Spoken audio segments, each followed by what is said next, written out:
Aphrodite, Venus, the goddess of love. When you think of her, what comes to mind? If you were a Roman or a Greek, you might think of a buxom, curvaceous babe with an ample bosom and childbearing hips. If you're a boomer or Gen X, you might think of Ursula Andress, the tall, busty blonde woman who played her in that wonderful piece of cornball cinema, Clash of the Titans.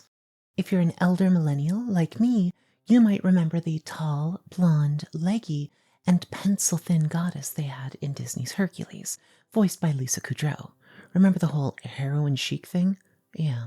And if you're a gamer, you might think of whatever this nonsense is. Clearly, she's depicted as whatever the male gaze finds appealing at the time, and the female gaze don't seem to mind it either. There are plenty of mythological stories about Aphrodite as well, and a lot of them aren't really surprising for a love goddess.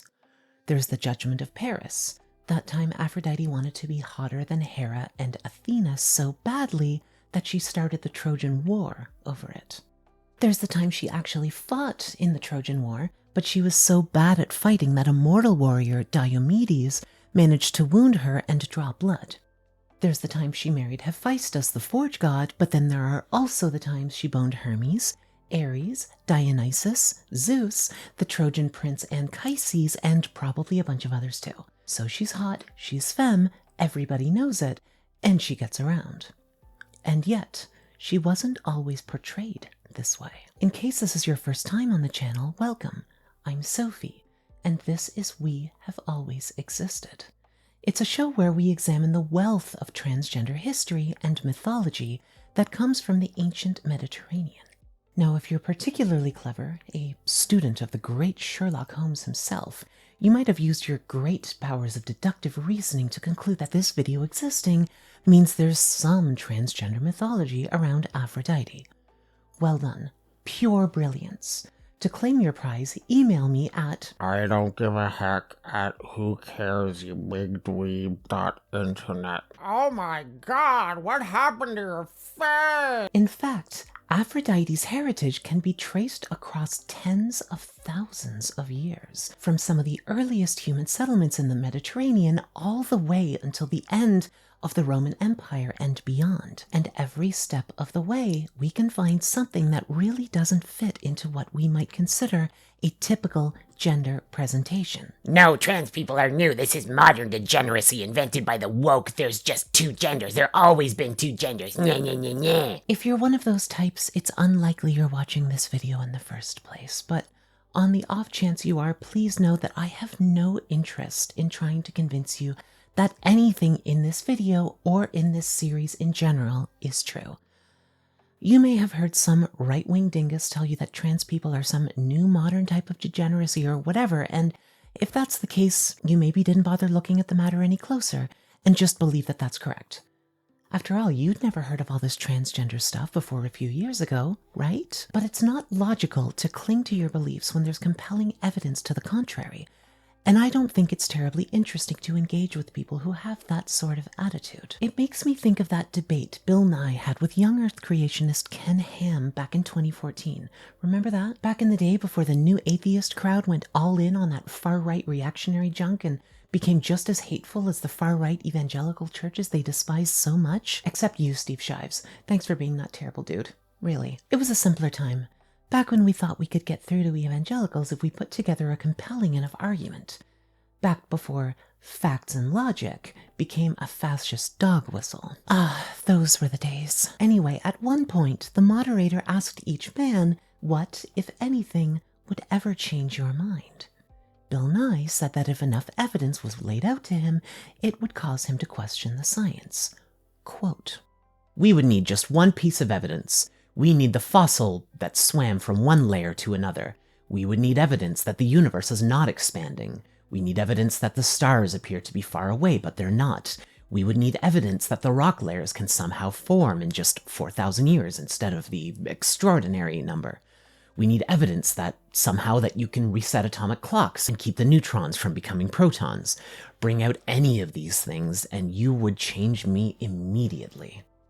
Ken Ham, meanwhile, said that because of what's written in the Bible, absolutely nothing could ever change his mind. The Bible is the Word of God. And so far as the Word of God is concerned, no one's ever going to convince me the Word of God is not true. My videos are well researched, drawing from ancient archaeological evidence, written sources of the time, and modern peer-reviewed scholarship analyzing them. I'm not perfect, and as much as I try to research these topics thoroughly, there might be some details I get wrong or that I overlook. I accept that. But if you're arguing from the perspective that transgender history isn't real, you're either loudly ignorant of the topic or you're purposely ignoring the stuff you don't like. And either way, I'm not interested in dealing with you. So if you're a Bill Nye, if you're interested in learning and expanding your understanding of reality, of the human condition, and all the diverse ways we express our humanity, stick around. That's what we do here. We explore. We're curious. We're intrigued by what came before us, and we want to understand how we fit into the long, fascinating story of humanity. So, like, comment, subscribe. You might find something interesting. On the other hand, if you're a Ken Ham, if you're already convinced I'm wrong regardless of what I say in this video, you think Bill Nye was co-opted by the woke agenda or whatever, and you really think leaving a one-sentence comment telling me I'm wrong is an appropriate response to an hours-long video, you're free to hit the back button on your browser and continue on your way with your ignorance intact. Special thanks to my supporters on Patreon and channel members who help me keep this series going.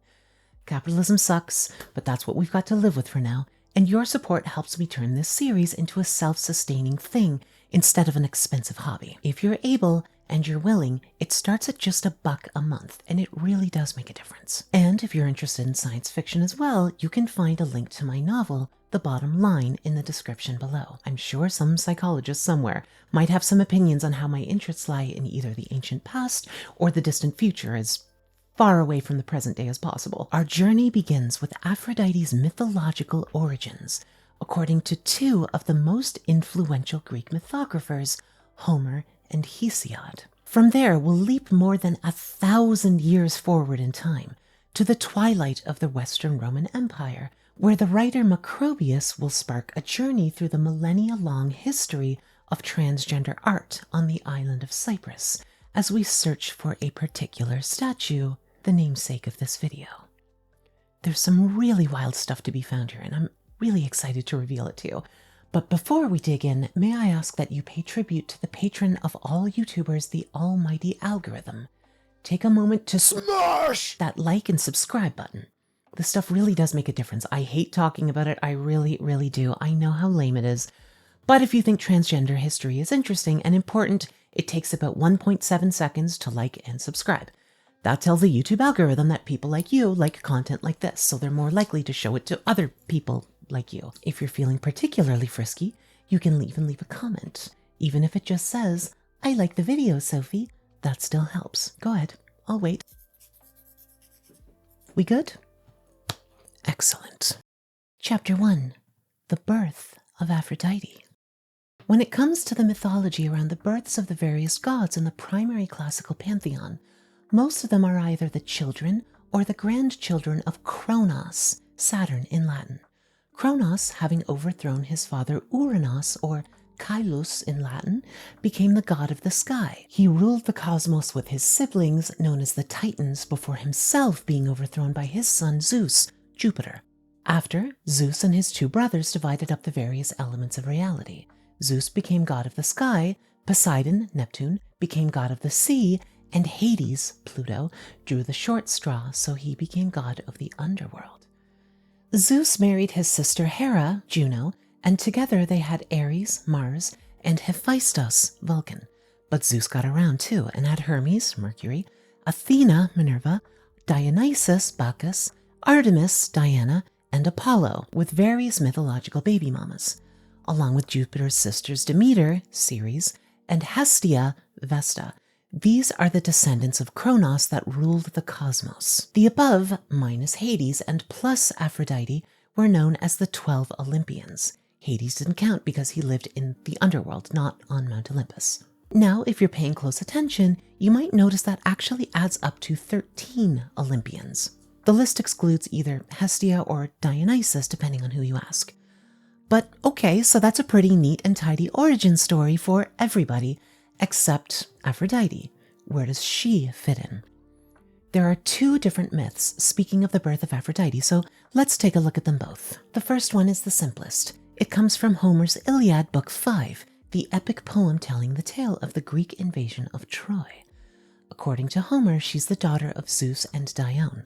This particular Dione, there are several of them in Greek mythology, is one of Kronos' sisters, which would make her Zeus's aunt and would make Aphrodite his daughter as well as his cousin.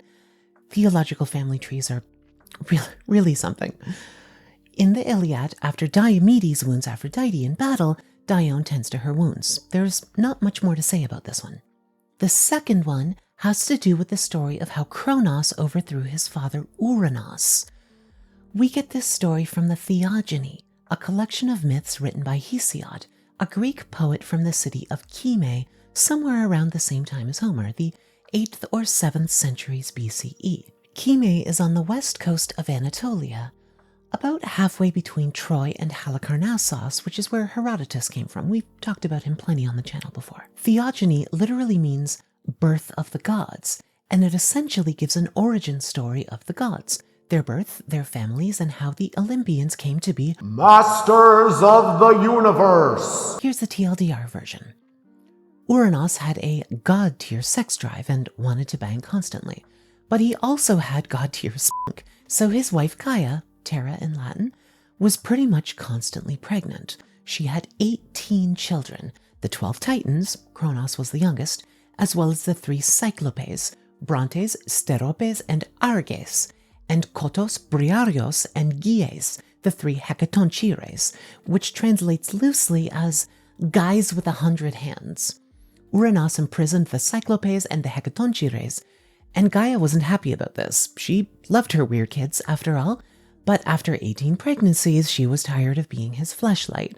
So she gave her son Kronos, one of the Titans, a scythe with which to attack his father, with the idea of overthrowing him. Kronos hid, waiting for Ouranos to come and do his business, and came at him with the scythe, snipping off Ouranos' nads, which he tossed over his shoulder like a spent beer can. So I guess you can say Ouranos had reaped what he'd sown. Anyway, the nads landed in the river, floated around the Mediterranean, began to foam, and out popped Aphrodite.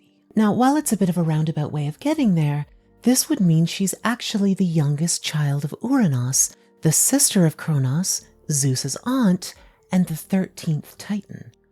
It also means she had no mother and was birthed from a man. And ever since then, we're not allowed to say mother goddess anymore. We have to say birthing deity. Thanks, Ouranos, a man who gave birth. Transgender history. If cis men are from Mars and cis women are from Venus, I guess trans men are from Uranus. Leave a comment below if you know what planet trans women are from, so I can go back there. I'm tired of living on this planet. Anyway, Kronos and the Titans took control of the universe and set up shop at Mount Othrys, a bit south of Olympus. He imprisoned the Cyclopes and Hecatonchires down in Tartarus, basically the ancient Greek equivalent to hell.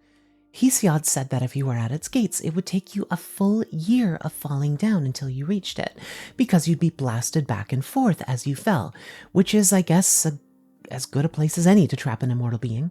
Maybe we should toss J.K. Rowling down there. Kronos married his older sister, who had many different names, including Rhea, Ops, Asherah, and Cybele. Remember her? All this stuff is connected. If you haven't yet, check out the previous videos in this series on Cybele and her Gala priestesses, who are one of the clearest examples of trans people living in the ancient Mediterranean we have. And Cybele herself has some interesting transy stuff in her mythology too. Cue it up for after this video. You'll like it. Or don't. What am I, your great mother? Anyway, Kronos would, of course, be overthrown as well by Zeus in a war called the Titanomachy. Zeus's Olympians versus most of Kronos' Titans. Zeus freed the Cyclopes and the Hecatonchires from Tartarus, who joined the Olympians as well. This is why Zeus won. He was good at building coalitions and reaching across the aisle. He was a moderate. The Hecatonchires threw rocks at the Titans, which doesn't really seem like that big of a deal until you remember that they had 100 hands each. And the Cyclopes made thunderbolts for Zeus, which turned the tide in the war. And after 10 years, the Titans were defeated. I guess it's complicated when there's a war between two groups of beings who can't die. Zeus stuffed Kronos and his brother Iapetus down in Tartarus, and made the Hecatoncheires their guards. What fun. The rest of the Titans were allowed to remain free, though none of them lived on Mount Olympus or had much influence over things. Except for Aphrodite. Hesiod explains the journey of Uranos's nads once they were removed, and believe it or not, that gives some interesting insight into Aphrodite's history and might just be the most well-documented voyage of a set of castrated nads ever written. He says, quote, "But the members themselves, when Kronos had lopped them with the flint, he threw from the mainland into the great wash of the sea-water, and they drifted a great while on the open sea, and from there spread a circle of white foam from the immortal flesh, and in it grew a girl whose course first took her to holy Cythera, and from there she afterward made her way to sea-washed Cyprus, and stepped ashore a modest, lovely goddess, and about her light and slender feet the grass grew, and the gods call her Aphrodite, and men do too." Now, classical mythology doesn't have like a Bible or anything. There was no central text they looked to that guided their religious life. But in terms of influence, Homer and Hesiod were about as important to the Greeks as the Bible is to Catholics today. So, what happened when they had conflicting views? Originally, there was no real distinction between the two, despite this obvious inconsistency. Plato would later try to retcon it in the Symposium by saying these are actually two different goddesses. Aphrodite Urania, or Aphrodite of the heavens, was the one born from Uranos's junk, and Aphrodite Pandemos, or Aphrodite for all the people, was the daughter of Zeus. And when I read the second name, I realized that's the root of the word pandemic, which I guess is for all the people from a certain morbid point of view, huh? But Plato aside, the ancients didn't really care much about consistency in their mythology, so there are different stories that referenced both origins. However, as influential as Homer was on the development of classical Mediterranean culture, it's Hesiod's story that seems to have become the more widely accepted version of her birth. Homer himself even seems to have recognized Hesiod's story, or at least its origin, since in the Iliad Book 5, just before Diomedes wounds Aphrodite, Homer refers to her as the Lady of Cyprus. Anyway, Hesiod's is a much more interesting story for our purposes today. That's because his tale of Floppy Flotsam, of Jizzy Jetsam, this one-eyed Odyssey, this Johnson's Journey, this Bone Voyage, I can't believe I wrote this, actually gives us a roadmap to follow the origins of Aphrodite. What is my life? Cythera is an island just south of Lacedaemonia, the territory around Sparta and under their control. The island was also under Spartan control for most of the pre-Rome classical era, and was well known as a center of worship for Aphrodite. The symbol on Spartan shields is the Greek letter lambda, equivalent to the Latin L, which was for Lacedaemonia. So I guess when that Persian guy got kicked down the well by Leonidas in the movie 300, you might say he took the lambda. And of course, Cyprus is south of Asia Minor, which is most of modern-day Turkey. And from Cyprus, we can trace Aphrodite's lineage even further to ancient Sumeria. In fact, what we've come to know as Aphrodite is actually a blend of 4 different goddesses. A Roman goddess of love, a Greek goddess of love, very similar but not exactly the same thing, at least not at first, a Cypriot fertility figure, and a Sumerian goddess of both love and destruction. But we'll go to Sumeria another time. So what did all that have to do with transgender history? Stick around. Chapter 2, Venus Barbata. Early on, when I was reading about the myths of Venus, what caught my eye was the story of Venus Barbata, or Venus with a beard. Like many of the topics I like to cover in this series, it starts with some assorted whispers and conversations in the community. A tweet here, a poorly cited WordPress blog there. In this case, it was a footnote in a Wikipedia article while I was researching the Hermaphroditus video from like 3 years ago. That's how long I've been working on this video. This led me to a Google search. But there's not a lot of information out there about Venus Barbata. One of the first sources I found was this tweet from @ScarletStarC, who mentioned the topic. Of course, it's a tweet, so it's obviously not cited or anything, but this set me down the path of exploring where this idea came from. After all, people can just say stuff on the internet, but that doesn't make it true. Or does it? Remember when Tumblr invented a Greek goddess, Mysperian, and people actually believed it for a while until someone was like, hey, if you actually look up Mysperian, the only thing you find is this Tumblr post and some amateur fiction on Booksy. Good times. But of course, I'm not going to make a video this long based on just a tweet. No, it turns out there actually is some compelling evidence of a Venus Barbata in the ancient world. The first real source I came across was the 5th century CE Roman writer Macrobius, who might be a new name to you even if you're into classical studies. When I did my undergraduate degree, a lot of my professors seemed to stop caring once Constantine died. But it turns out the Roman world continued on for quite some time after that. Macrobius Ambrosius Theodosius, or just Macrobius, was a Roman writer who lived at some point toward the end of the empire in the West. We don't know much about him. He might have been a praetorian prefect of Spain or Italy. He might have been proconsul of Africa. He might have been from Egypt. The only real details we know about him come from hints in his writings.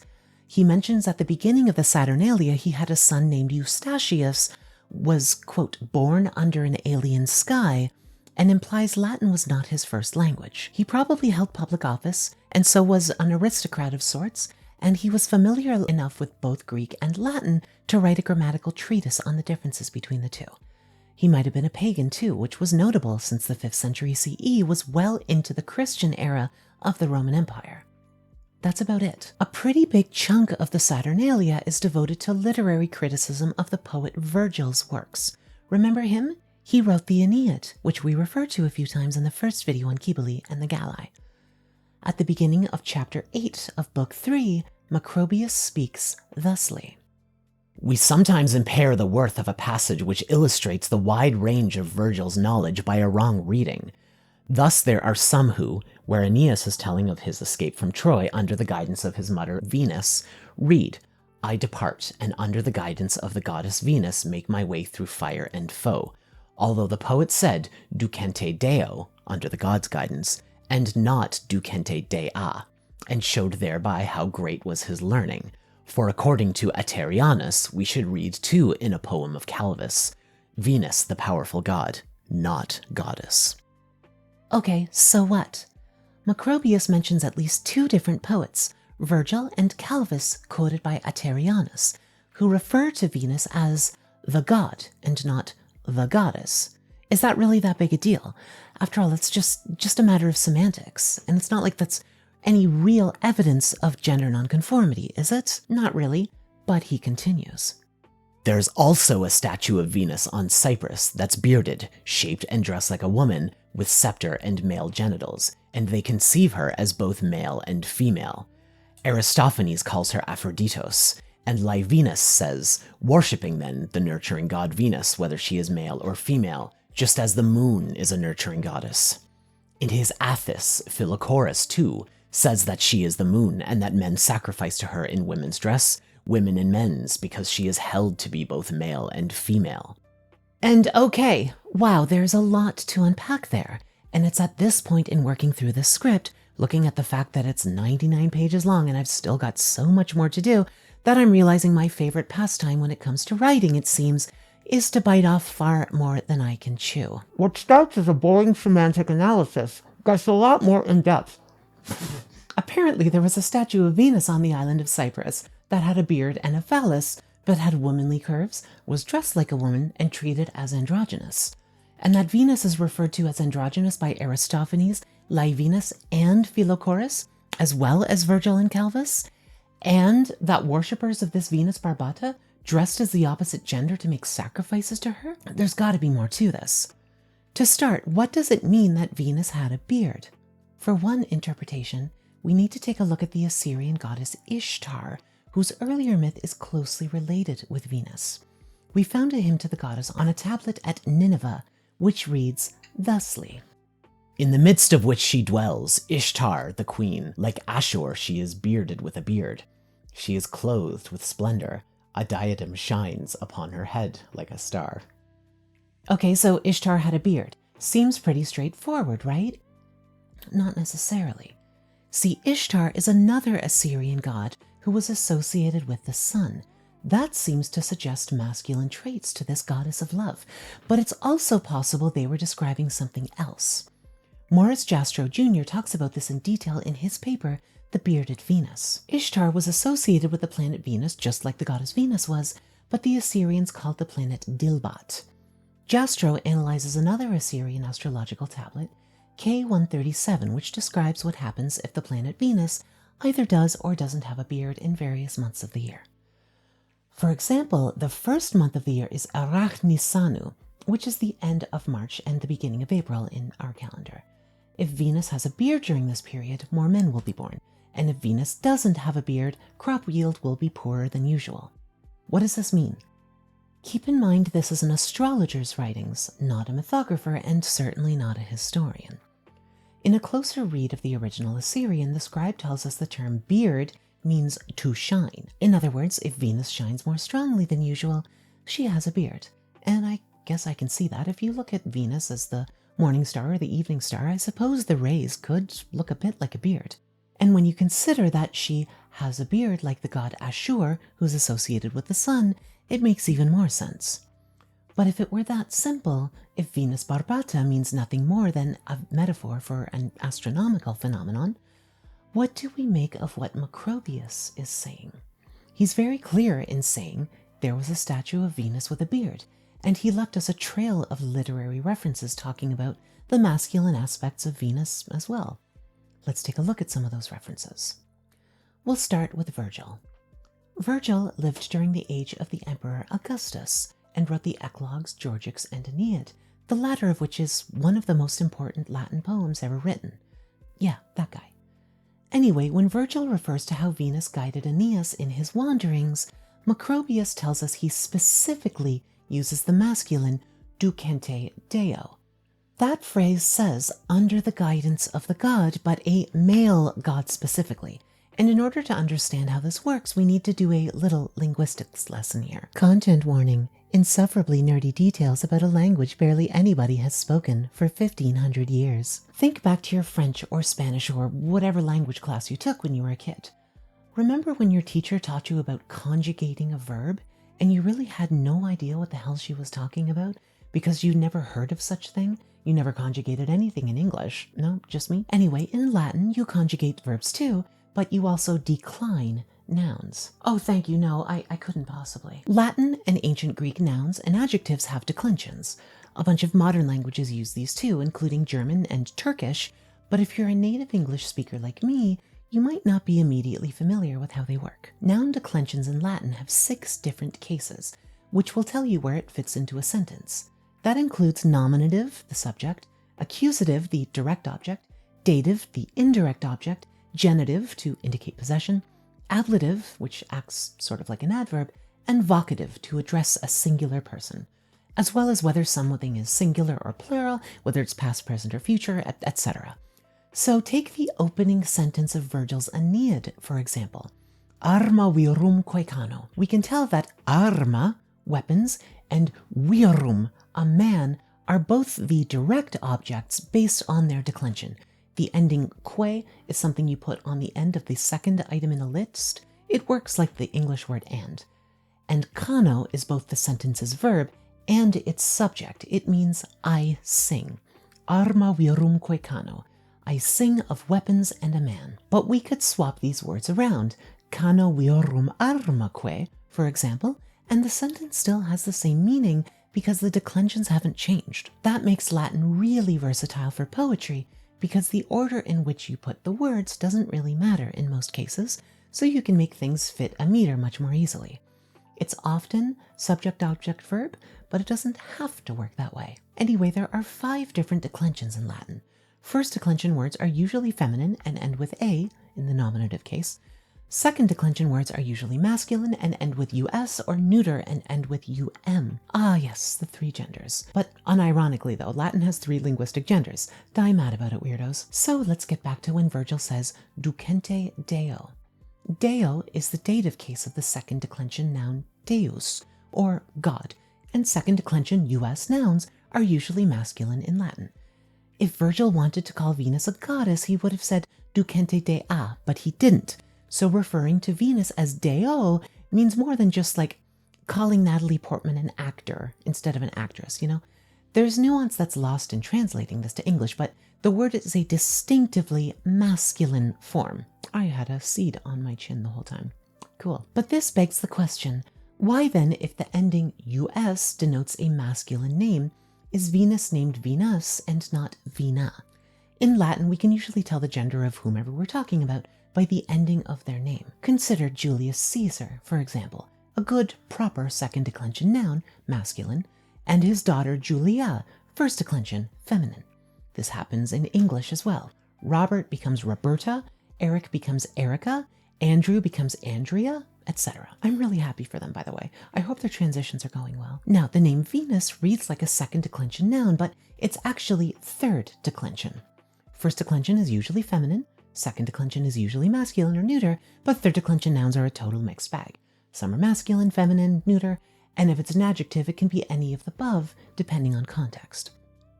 I'm not going to get into fourth and fifth declension. It's really not relevant here, and this video is already becoming way more of a grammar lesson than I wanted it to be. If you really want to know more, go find a dusty old copy of Wheelock's Latin at your local used bookstore and enjoy the scent of undergraduate tears permanently infused into it. Ah, that's the stuff. Most of the other Roman goddesses have either names that are distinctively feminine, like Minerva, Diana, and Vesta, or that are more ambiguous, like Juno and Ceres. Why is Venus the outlier here? Scholar Norman DeWitt suggests the origin of her name is actually neuter, and it comes from the same etymology as the word genus, which means category or type, but originally seemed to mean produce of the soil, which would make Venus, you guessed it, a fertility symbol, which is not that surprising for a goddess of love. Oh, and that word genus, it also means gender and in fact is the root of the word in English. So this suggests that Venus started off as a gender-neutral figure and only took on her more hyperfeminine aspects later on. So that's Virgil. Remember that we were looking at literary sources and that this isn't a video about Latin grammar? What about Philochorus? He was born around 340 BCE, and his father was named Kyknos. He wrote several works, including a history of the island of Delos, another on the island of Salamis, a chronology of festivals and rituals, a literary criticism of the tragic poet Euripides, and a number of others. But today we're interested in his Atthis. All this writing leads us to believe he was a professional scholar. He was executed in 262 or 261 BCE, we're not sure, at the end of the Cremonidean War, which was fought between the descendants of two of Alexander's generals, the Antigonids who ruled Macedonia and the Ptolemies who ruled Egypt. The Antigonids won the war, but Philochorus backed the Ptolemies, so they killed him. Whoops. We talked about them back in the video on Hypsicrates, by the way. The Atthis was not related to Cybele's consort Attis that we talked about in the Galli videos, but a local history of Attica, the polis or city-state of Athens. We call these places city-states, but that's not exactly accurate, since they were more than just a city, but the area around them as well. Like, check this out. I got this at a used map store, I guess. This is a map of the ancient polis of Greece. I'm not sure how well this is going to come through in the video. I probably should just take a picture and put it, whatever. Anyway, Attica was around 3,500 square kilometers and included Athens itself, as well as Piraeus, Rhamnos, Salamis, Decelea, Philae, Acharnae, Eleusis, and a bunch of other towns. But anyway, the point is it's a history of Attica. Philochorus' work came to be known as Atthis, which just means Athenian history, but it might have been known as something else at the time, we don't know. Philochorus' Atthis was 17 books long and told an extensive history of Athens, from its earliest mythological origins to its capture in 261 BCE at the end of the Cremonidean War, which, as we mentioned, was when he died, so he didn't write much after that. Unfortunately, most of it is lost. What we have today survives mostly in fragments quoted by other writers. Apparently, there were several different books in the ancient world known as Atthis, and scholar Philip Harding put together a translation of all the different athidographies by all the different athidographers. Yes, that is what historians actually call them, but unfortunately what we have doesn't tell us much beyond what Macrobius has actually said. But what we have tells us there was a ritual sacrifice to Venus where women dressed as men and men as women. The scholars I read on the subject seem to think Philochorus was referring to such rituals occurring on Cyprus, which might have been the case. But to me, the fact that his work was a history of Athens suggests that this worship happened in Athens itself as well. Only a better preserved manuscript of Philochorus could clarify this, which we don't have. But there are plenty of Attic vases with men dressed in women's clothing, which are called anacreontic. I know it's hard to tell from a modern eye, but this is an example of a jar depicting a man wearing women's clothing. So clearly that's a thing the Athenians were into. All right, fine, Philochorus can't help. What about Livinus? There are a few different people named Livinus who are mentioned in Roman history, but it doesn't seem like they wrote anything. We do have Publius Lavinius, which sounds sorta like Livinus. Maybe Macrobius read the name wrong, I don't know. If this is who he's talking about, Aulus Gellius tells us he wrote a work called De Verbis Sordidis, or On Vulgar Words, but otherwise his work is lost, dead end there. There's also a Latin poet named Laevius who lived during the 1st century BCE. He's mentioned by Aulus Gellius too, and by Suetonius. He might have written a collection of light-hearted poems called the Erotopaginia, which is also lost. And if he isn't either of these guys, we don't know anything at all about him. Neato. Okay, well, at least we have Aristophanes. He's the famous Athenian comic poet, the only one whose work survives. We've got 11 of his 40 plays complete, as well as fragments of others. One of my favorites of his plays is the Lysistrata, which is about a woman who convinces the women of both Sparta and Athens to withhold sex from their husbands until they all agree to end the Peloponnesian War. And I sometimes wonder if that sort of strategy might work in parts of the world where conservative men are consistently rolling back women's rights. But hey, I'm already boycotting sex with men by being a lesbian, so I guess I'm not really one to be suggesting such ideas, am I? Anyway, Aristophanes refers to her as Aphroditos in the play Heroes, which is the masculine form in Greek. I'm not digging into the linguistics of this one here. We've done enough of that, and I'm nowhere near as familiar with Greek as I am with Latin. Just take my word on it. But unfortunately, Heroes is not one of Aristophanes' surviving plays. All we've got is the bit that Macrobius mentions and a few other fragments. I gather that Photius, a 9th century Byzantine writer, mentions it as well, but I've had a difficult time finding decent translations of his work. And besides, it's not a terribly important point. So what we're left with here is a whole bunch of tantalizing but ultimately unsatisfying literary references to the ancient worship of a gender non-conforming deity and a bunch of transy behavior surrounding it. Is this all we've got? Certainly not. Macrobius also said there was a statue of Venus Barbata on Cyprus.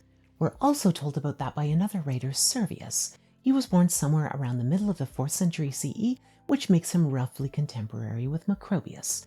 He was a grammarian held in fairly high regard by his contemporaries, so much so that Macrobius actually included him as a character in the earlier part of the Saturnalia. He seems to have been both a pagan and a Platonist, and that's really all we know about him. In his commentary in Vergilium, he tells us, quote, There is also on Cyprus a statue of a bearded Venus in a woman's body and clothing, with a scepter and man's genitals, which they call Aphroditos, to whom men make sacrifices in women's clothing, and women in men's.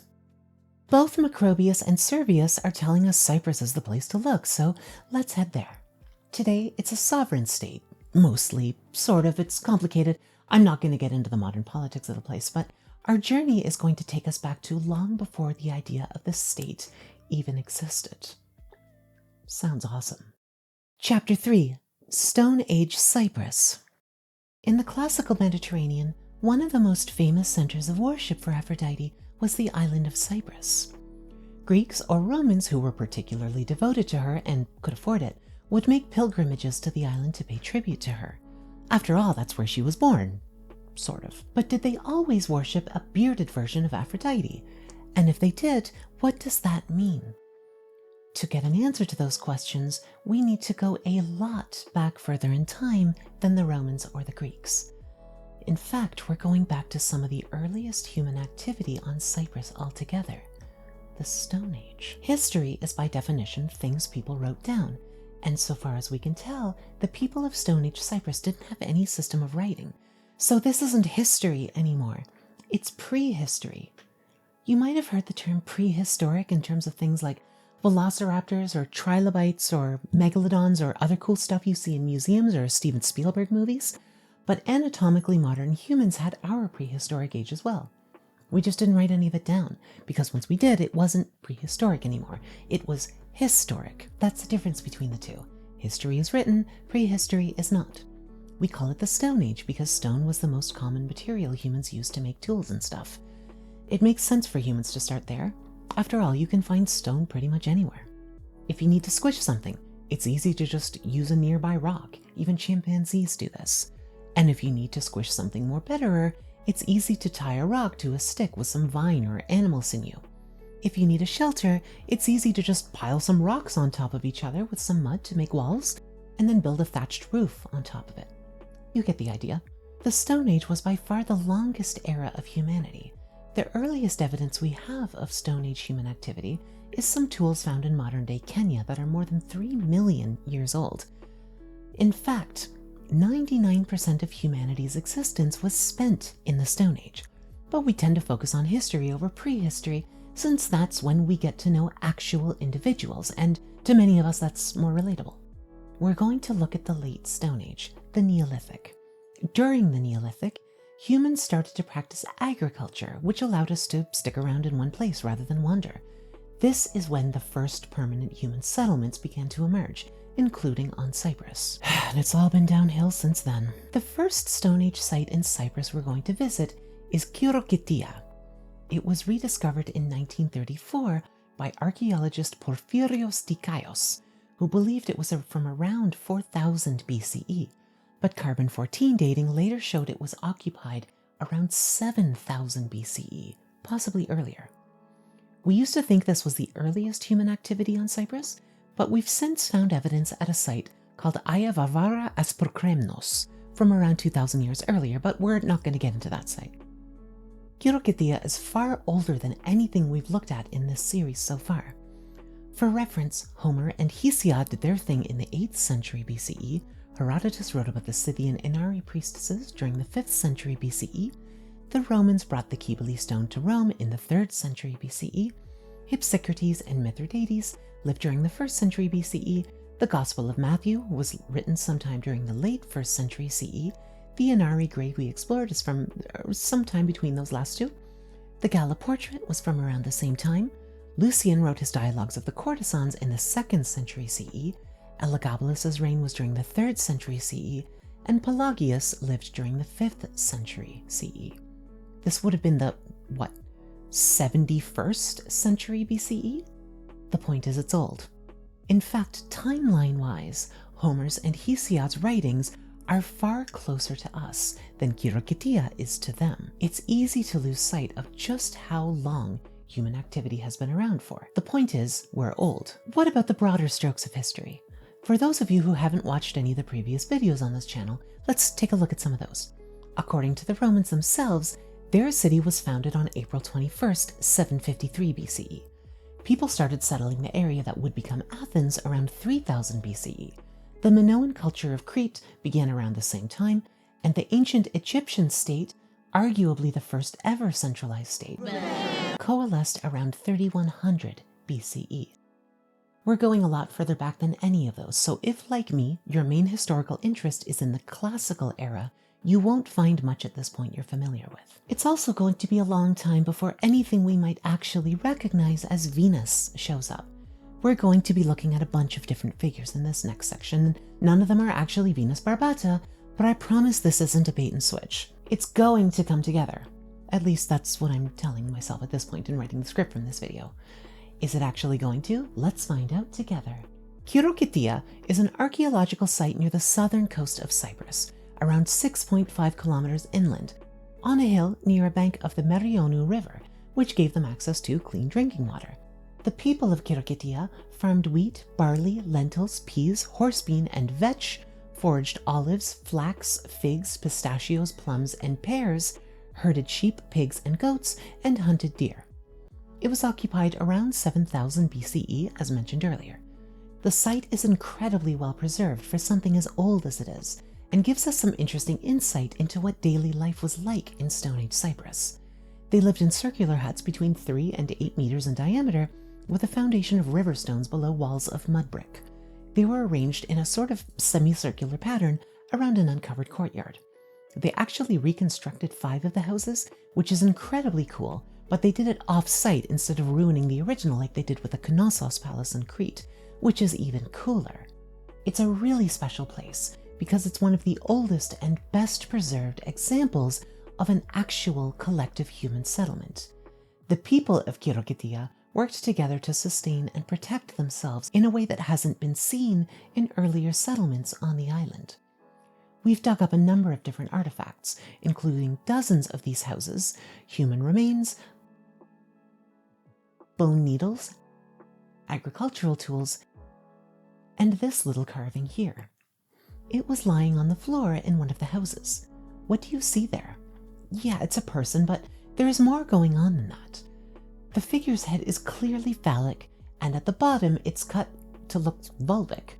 This is the general consensus among those who understand Neolithic Cypriot archaeology. I know it looks weird to have all that stuff on the screen there. It is an aesthetic nightmare, but I wanted y'all to know this isn't just like some weird thing that I came up with. This is genuinely scholarly consensus among the people who know about this sort of thing. This sort of thing is referred to as sexually ambiguous and bisexual.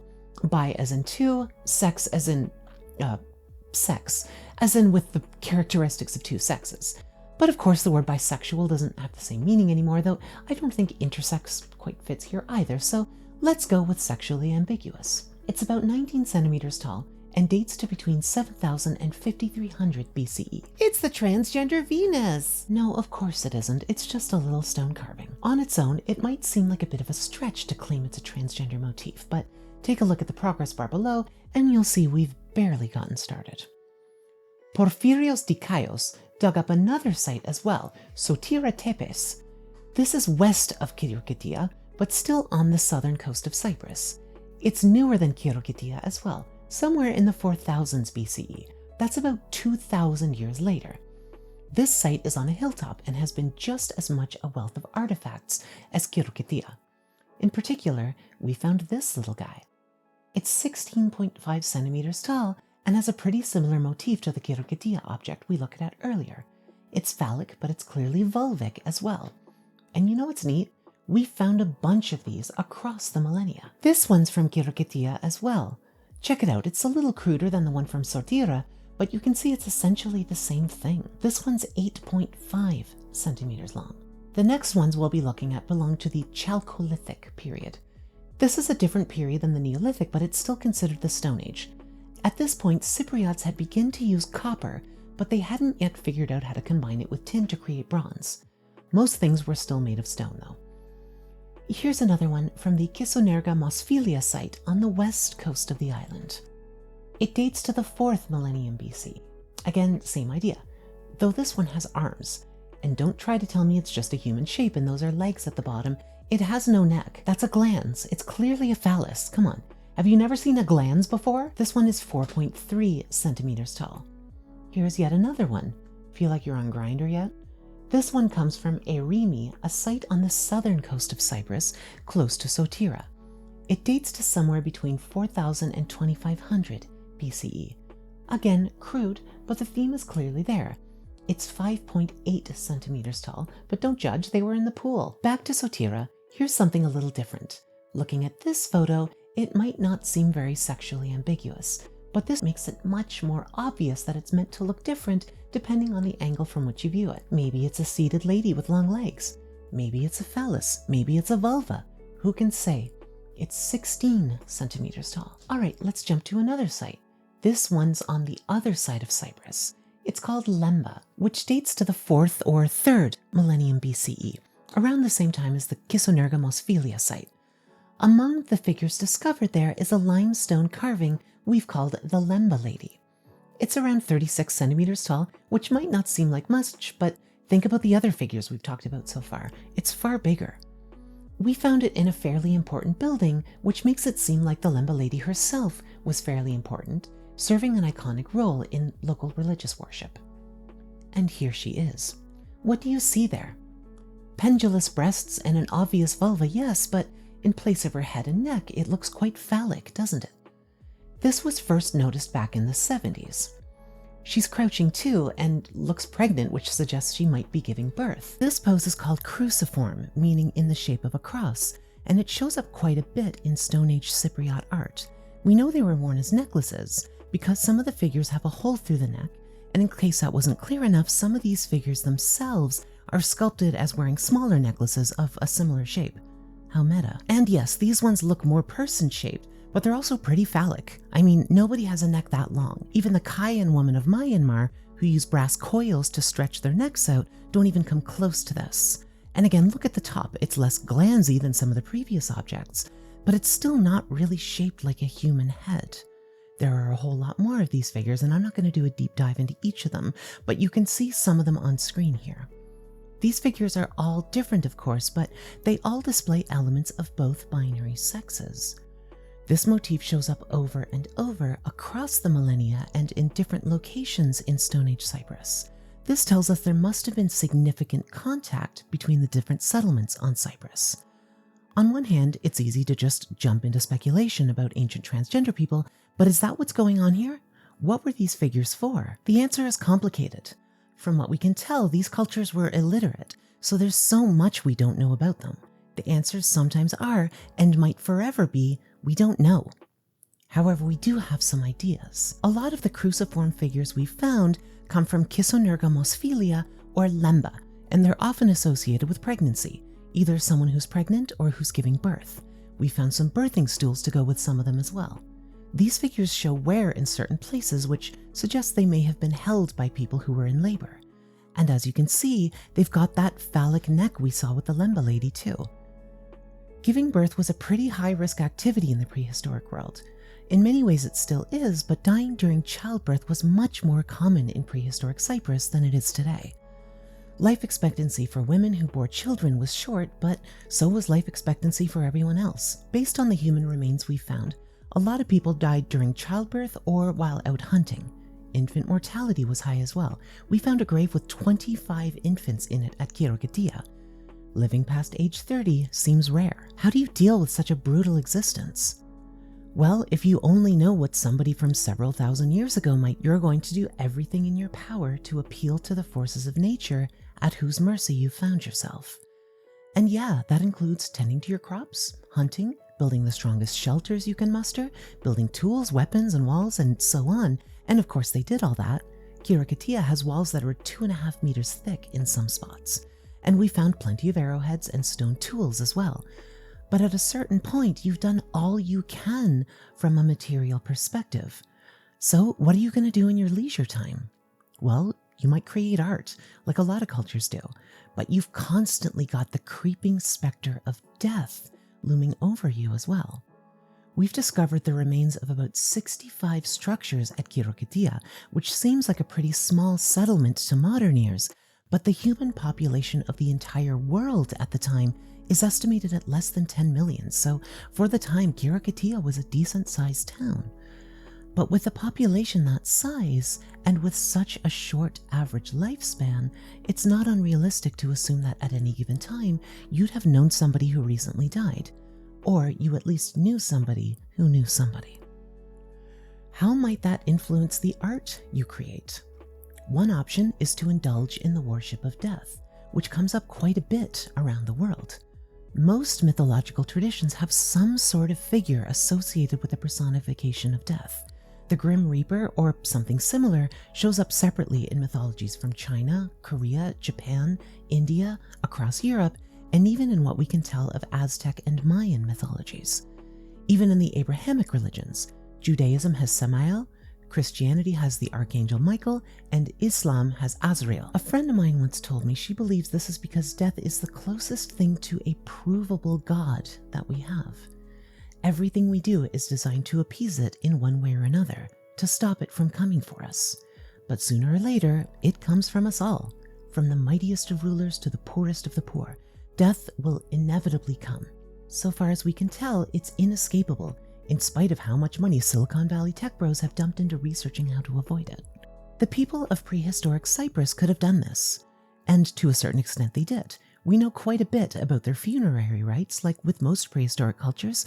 since stuff that's buried in the ground tends to be preserved better. We know, for example, they often placed boulders on top of their dead when they buried them under their houses. But in terms of their art, it seems like a lot of it revolved around fertility. We talked about fertility symbols already in the Hermaphroditus video, so if you've already watched that one, just bear with me while I take a moment to play catch up with the naughty students who've been cutting class. The idea of fertility symbols comes up quite a bit in basically every ancient Mediterranean culture, and probably other ones too, though I don't know enough to make such a sweeping statement. And it's because fertility was essentially the only thing keeping anybody alive. Still is, though we don't think about it as much anymore, but in the ancient world, if you had a bad crop yield, it meant you, your family, and everybody you've ever known would die slow, painful deaths. So fertility was pretty important. You'd spend a lot of your time tending to your crops, fending off pests, watering, irrigating, and doing everything else you could to make sure your crop yield was good. But there's only so much you can do. Eventually, all the work will be done. So what will you do in your spare time? Rest? Play games? Make babies? Or create art? What else is there to do? But we're talking about the art right now. Knowing that death had surrounded you for your entire life, the art you create might involve what you associate with fertility, in the hopes that you might be able to use it to inspire the land around you to be fertile too. After all, you know the opposite of death is fertility, because barrenness brings death, while fertility gives you and your family life. But fertility of the land was intimately connected with fertility of the person as well. When the land is fertile, it allows you yourself to be fertile. So if you're pregnant, it might be a time that's as frightening as it is exciting. You'd know some happy parents, but you'd almost certainly also know somebody who lost their baby during childbirth, who didn't survive it themselves, or perhaps even both. So when it comes to actually giving birth, it's not much of a stretch to imagine you might want to seek some sort of divine protection while it happens, and that divine protection might be related to fertility. In fact, you might start to see fertility as a protective force against death. After all, it helped you survive your pregnancy. Hesiod, whom we talked about earlier, says that when Aphrodite first set foot on Cyprus, plants sprouted up beneath her feet. Hesiod wrote much later than the Stone Age, of course, but it's still worth noting that Aphrodite was always associated with fertility. Okay, so we talked about one of the possible explanations for where these themes came from, the old fertility symbol yarn. And that's certainly a through line in the Cypriot art we'll be looking at from here. But could there be more to it? Nope, that's it. Thanks for watching. Don't forget to like, comment, subscribe. Thanks to all the channel patrons. Yes, of course, there's more to it. Chapter 4. Bronze Age Cyprus. Prehistoric Mediterraneans had been using copper for quite some time, but at some point somebody figured out that mixing copper with tin created bronze, which was a much harder and more versatile metal than copper on its own, and a major improvement over banging sticks and rocks together. And from there, the Bronze Age began. Around 3300 BCE, Cypriots started to mix copper and tin to create bronze, which they used to build axes, swords, shields, armor, and other useful tools and weapons. But of course, you've got to find those metals before you can do anything with them. Now, copper isn't a problem. There's a lot of it on Cyprus. Throughout Cyprus's history up until the 20th century, copper mining was a big part of the island's economy. There was copper in other areas as well, but Cyprus was such an important source of copper for the ancient world that the English word copper itself comes from the Latin cyprium ice, which means Cyprus metal. Tin, on the other hand, is a lot harder to come by.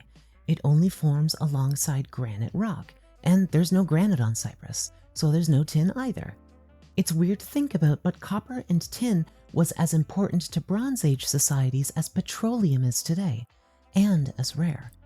And much like today, a robust system of trade during the Bronze Age emerged around these important resources, and if you had access to them, it would make you wealthy. We don't really know where the Cypriots got their tin from, but some of the possible sources include Western Iberia, France, and even as far as Cornwall in Britain. The important thing to know, though, is that they clearly did get their hands on some tin, somehow. So they've got the ingredients, but it's not as simple as just smacking two different metals together and getting a sword. You need the proper facilities to make bronze. So the ancient Cypriots built them. Bronze for the bronze god, slag for the slag throne. Now, when you think of metallurgy, you probably don't think of religion, but that's a modern distinction. In the pre-modern world, there was no such thing as spiritual and secular life. There was just life, and spirituality filled every bit of it. So it wasn't surprising to archaeologists when we discovered the metallurgy facilities at Kition on the southeast coast and Enkomi northeast of Kition seem to have spiritual aspects. Kition is unfortunately mostly buried under the modern Cypriot city of Larnaca, so there's only so much excavating that can be done. But from what we can tell, it was settled sometime after the 14th century BCE. The city was surrounded by cyclopean walls made of boulders so large that later Greeks couldn't believe humans built them and assumed they were built by the giant Cyclopes. But they couldn't escape the Bronze Age collapse any more than the rest of the Aegean, and the city fell into disrepair. The site was reoccupied later and had the remains of structures built by several different cultures. We've got a Phoenician necropolis, Egyptian goods, Roman sculptures, and more. We even found a stele of Sargon from 707 BCE. No, not that bozo, an actual real person named Sargon. Sargon II, ruler of the Neo-Assyrians, named in honor of their predecessors, the Assyrians, and in honor of their favorite character from The Matrix, which is actually a trans allegory itself. No, Sophie, focus. This is around the same time we see the first evidence of Greeks on the island as well. We found a piece of bronze that dates to around the 11th century BCE, inscribed with the Greek name Opheltas. So if your main area of historical interest is in the classical period of the Mediterranean, congratulations, we finally found some Greeks. Area 2 of the excavated part of Kition includes 2 temples and a series of metallurgical workshops. We can tell they were temples because we found altars in them, and we can tell they were metallurgical workshops because we found copper slag and traces of furnaces. Based on this layout, you can see it would be easy to walk from either temple to the workshop, and we don't think this was a coincidence. At Enkomi, another site northeast of Kition, there's evidence of twin divinities, one male, one female, who served as divine protectors of copper mining and smelting. Pair that with the twin temples at Kition, and it seems like this sort of worship was widespread across the island. In fact, we found a bronze statue at Enkomi, which we've called the ingot god.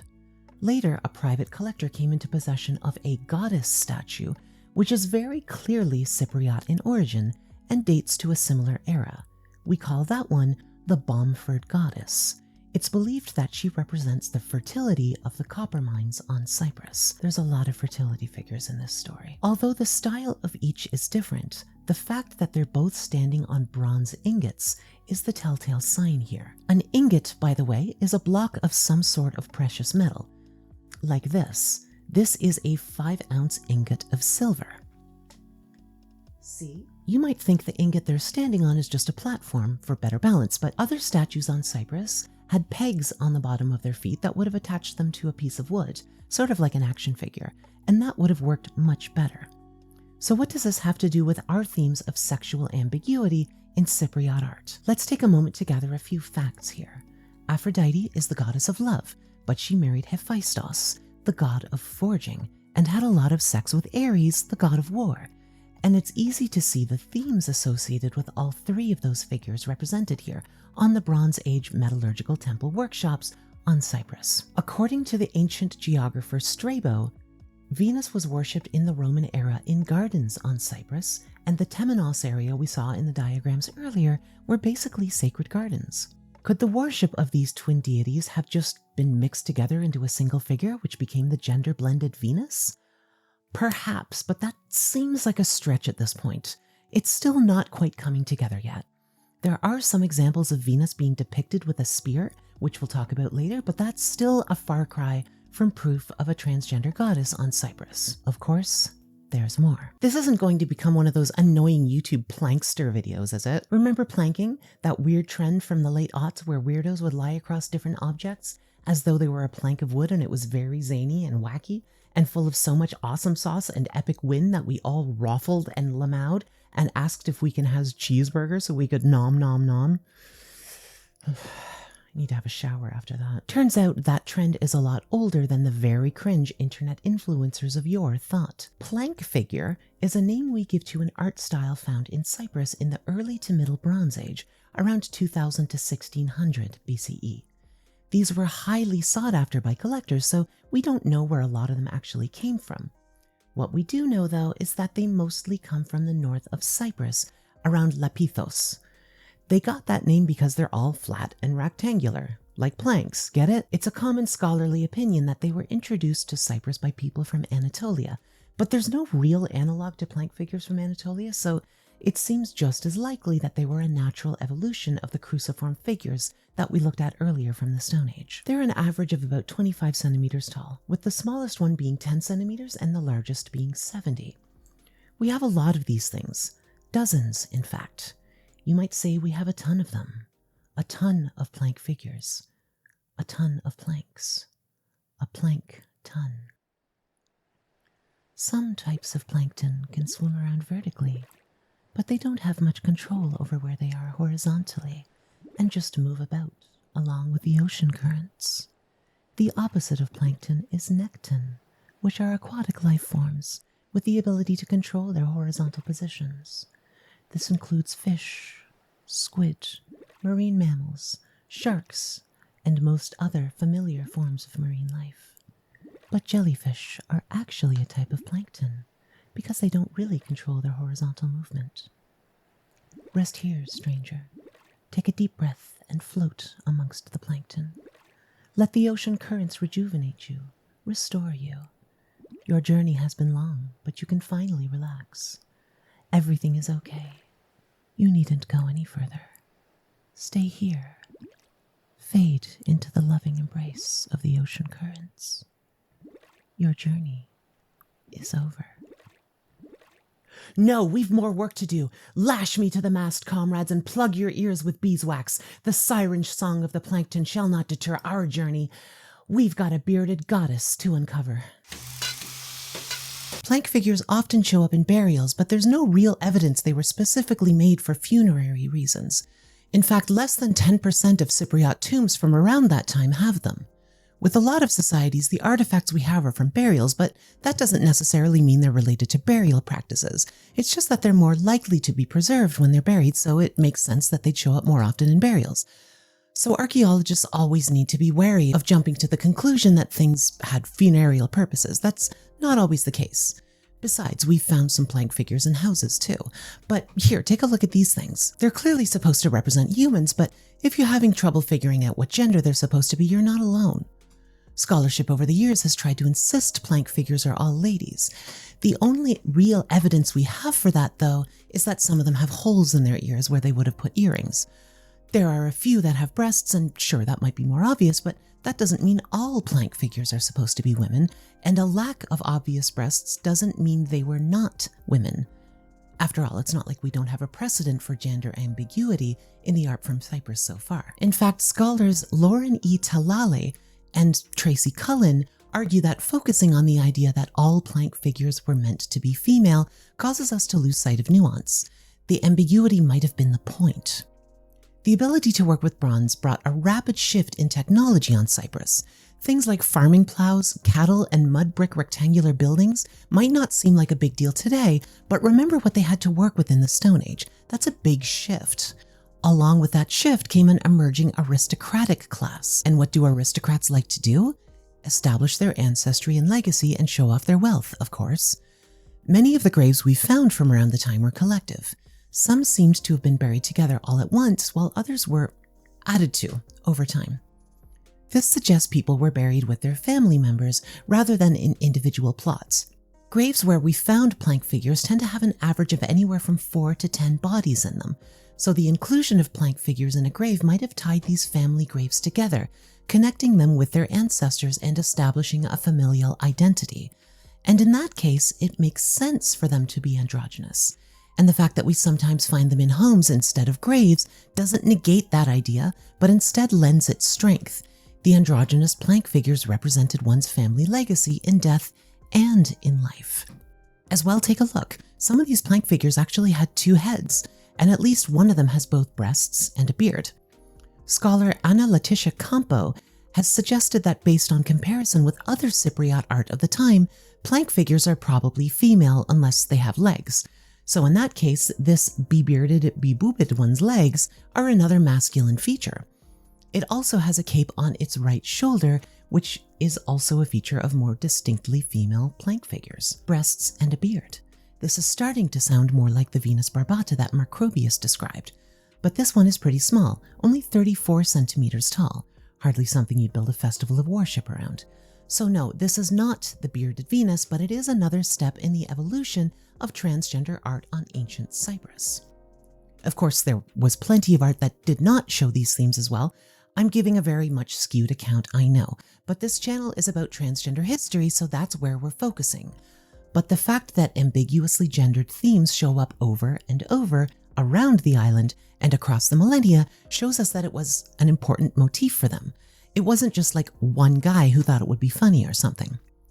Besides, you ain't seen nothing yet. Chapter 5. Iron Age Cyprus. Bronze is great. It's a major shift from stone as a material and led to some significant advances. Besides, nothing glistens in the sun quite like polished bronze. And could you imagine rushing into battle with a helmet on your head made of stone? Brutal. Bronze also made Cyprus into a pretty important spot in the Eastern Mediterranean. Those wonderful Bronze Age palaces on Crete wouldn't have been possible without Cypriot copper, since there's really no copper on Crete to speak of. But like all good things, the Bronze Age came to an end. Toward the end of the Bronze Age, there was a major societal collapse we see across the Aegean, which we call the Bronze Age collapse. Very original. Mycenaean Greece, Minoan Crete, and the Hittite Empire all collapsed, while the Egyptians and the Assyrians barely held it together. Cyprus didn't fare much better. This is around the time of the Trojan War and the destruction of Troy as well. What happened? One of the more popular theories is a group called the Sea Peoples migrated to these areas, raiding and destroying different cities while looking to settle somewhere. We also know the volcano on the island of Santorini erupted in the late Bronze Age, which may have been what pushed these Sea Peoples to migrate in the first place. But the Sea Peoples might not have been as destructive as we think, and the Bronze Age collapse might not have had a single cause. It's a fascinating topic, one of the great mysteries of the ancient world, and we really don't know the answer to what happened. Both Enkomi and Kition were destroyed by invaders during the Bronze Age collapse, who may have been the Sea Peoples. We also see evidence of an earthquake in Enkomi, which may be linked with the eruption at Santorini. The temple of the ingot god was still in use at Enkomi as late as 1050 BCE, but the city in general was in decline. Over the course of a quarter century or so, it was gradually abandoned. Life went on, but archaeologically speaking, the next couple of centuries were relatively quiet. We don't see much in terms of ambiguous gender and art motifs, but we don't see much in terms of art, period. But eventually, Cypriot culture begins to re-emerge. This is the beginning of Iron Age Cyprus. We call it the Iron Age because iron became the main metal used to make tools and weapons. Is iron better than bronze? In most ways, no, it's not. Iron is actually softer and not as durable as bronze. It's also harder to extract from ore than copper and tin are, and it's harder to work with. But on the other hand, it's the most abundant metal on Earth, and it has the benefit of occurring on its own, while bronze takes 2 metals to create, and they're not usually found near each other. After the Bronze Age collapse, it became harder for people with copper to get tin and vice versa. So instead, they turned to iron. That's why the Iron Age is sometimes associated with a period of cultural decline. We're not yet sure where the Cypriots got their iron, but there is a convincing case to be made that they produced it themselves. But just like with tin, the specifics don't matter as much for our purposes today. One way or another, the Cypriots got the iron they needed. During this era, we see a lot of immigration to Cyprus from the Levant and mainland Greece. Mythologically speaking, this is a result of the Achaean Greeks settling there after the Trojan War. The Greek hero Teucer supposedly led a group to Cyprus where he established the city of Salamis, named after his homeland, the island of Salamis, the one off the coast of Athens. Another Greek hero, Agapenor, did the same thing, leading the Arcadian fleet to Cyprus instead of going home. They settled at Paphos, which is an important city we'll be taking a closer look at later. We also understand that the island was divided into kingdoms during this era. An inscription on a prism by the Assyrian king Esarhaddon, grandchild of Sargon II, lists 10 different vassal kingdoms on the island. We know what most of these sites refer to, and they include most of the important sites of the time. We also now know that there were actually 12 kingdoms during this era. But despite how thoroughly Greek this period was, they still retained a distinctively Cypriot style, including sexual ambiguity in their art. Let's take a look at some of it. The woke mob is out of control. Even the Minotaur is trans now. Is there no end to their depraved lunacy? On the northern coast of Cyprus is the sanctuary at Enarees. It was originally settled in the late Bronze Age, around 1200 BCE, and was destroyed and rebuilt several times before being finally abandoned around 500 BCE after some massive flooding. Apparently there's more than one Enarees though, which I didn't learn about until after I'd bought this book. This is about the Enarees on the island of Chios, not the one on Cyprus. Anyway, our Enarees was reoccupied around the Hellenistic era, steadily declining until it was finally abandoned during the 1st century CE. In the 1930s, the site was excavated by what's come to be known as the Swedish Cyprus expedition, and among other things, they found an incredible trove of ancient terracotta figures, more than 2,000 of them, that date to the 600s to 500s BCE. I look at the collection of these figures and what it might have felt like to be the first person to rediscover them, to enter the grotto, breathing in the stale ancient air, turning on your flashlight only to find thousands of stone eyes staring at you, stone eyes formed by long dead hands, stone eyes that haven't seen the light in millennia. Just wow. I'm not sure if that's exactly how it happened, but I don't care. It's exciting to me, all right? Just let me have this. It seems like these figures served a religious purpose, since they were arranged in a sort of semicircle around a sacred oval stone, which shows evidence of having been in a fire. There are plenty of bull motifs around, including some figures with bull heads that we might think of as minotaurs. Others look more like centaurs, except with the body of a bull instead of a horse, which scholars still call minotaurs, but I guess they're like reverse minotaurs. We think it worked like this. You would make a sculpture and leave it at the altar as a sort of stand-in for yourself, as a way to make sure you continuously worshipped the sacred stone. The animals, on the other hand, might have represented animal sacrifices, and the minotaurs might have been a mix of the two. This is awesome in its own right, but how does this fit in with the video's theme? Let's take a closer look at some of these figures. Of the reverse minotaurs we found at Enarees, 7 of them have the sexually ambiguous motifs we've come to know and love from Cyprus. Notice that they have pretty clear breasts as well as either a phallus or a beard, sometimes both. Some of them are more obvious than others, like the one with the hole in front. There's the vague outline of its phallus above the hole. I guess that solves the age-old debate on where a centaur's junk would be, huh? Scholars are still divided on how they would have worn pants, though. Leave a comment below if you have archaeological evidence of how centaurs wore pants. And some of them have their breasts in their armpits, which, okay, neato, I guess. It's hard to see the beard in some cases, but closer analysis has shown the remnants of paint that corresponds to a bearded shape, and the jawline is significantly larger than the others. So why did the ancient Cypriots make transgender reverse minotaurs? Many people are asking this. I'm hearing it all over. The great question of our age. It's thought that the bull motifs were brought to Cyprus from Crete, and if you know anything about the Minoan culture, that's probably not surprising. We talked about them in the video on Cypriotes, but you might also recognize them if you played Assassin's Creed Odyssey, where you can explore a really cool and elaborate, but not entirely accurate reconstruction of the palace at Knossos. We know the Minoans had a massive trade network. They traded with Egypt, Syria, the Greek mainland, Italy, Sardinia, and of course Cyprus, where we think they got a lot of their copper. So it's not surprising that in the process, some bull-related art would make its way over to Cyprus as well. But transgender reverse minotaurs seem to be a distinctly Cypriot style. We see centaurs, bull motifs, and transgender art in other areas, but nobody mixed them together consistently in the way the Cypriots did. So, way to go, Cyprus! But that doesn't mean they were limited to Enarees. Here's another transgender reverse minotaur that's probably from Salamis, which dates to the early 7th century. I'm sorry that so many of these photos are crummy, but apparently being an academic and knowing how to take good photos of anything are mutually exclusive traits.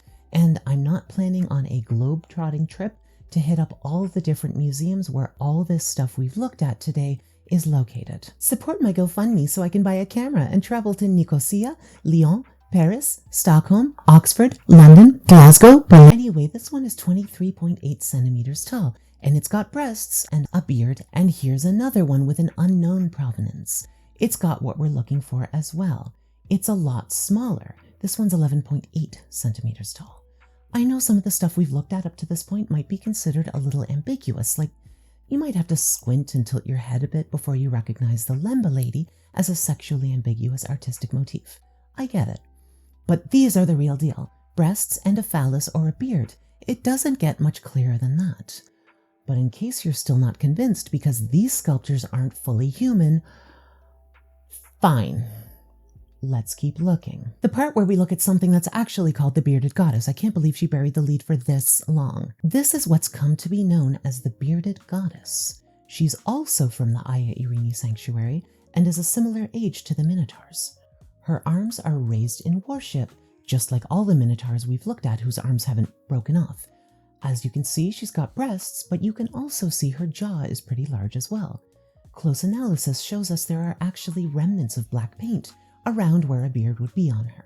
I've not been able to find a photo of the back of this statue, but I'm told there's a snake winding up her back, with its head peeking over her left shoulder. The snake's head is in the shadow in this photo, so it's hard to see. Is this the statue Macrobius was talking about? Have we found Venus Barbata? It is called the bearded goddess after all, but again, probably not. Macrobius told us his Venus Barbata held a scepter, and there's no evidence the bearded goddess was ever holding anything. He also specifically said you could see the statue's phallus, which is obviously not the case here either. This statue would also have been at least 1,000 years old by Macrobius's time and was found among thousands of other statues which would still have been buried during Macrobius's time. But still, we've got a statue of a human, and she's fully human this time. I don't want to hear any quibbling about that, with breasts and a beard placed in a religious context. That's pretty close, right? And again, this statue is ambiguously gendered. We've actually found some precursors to the bearded goddess as well.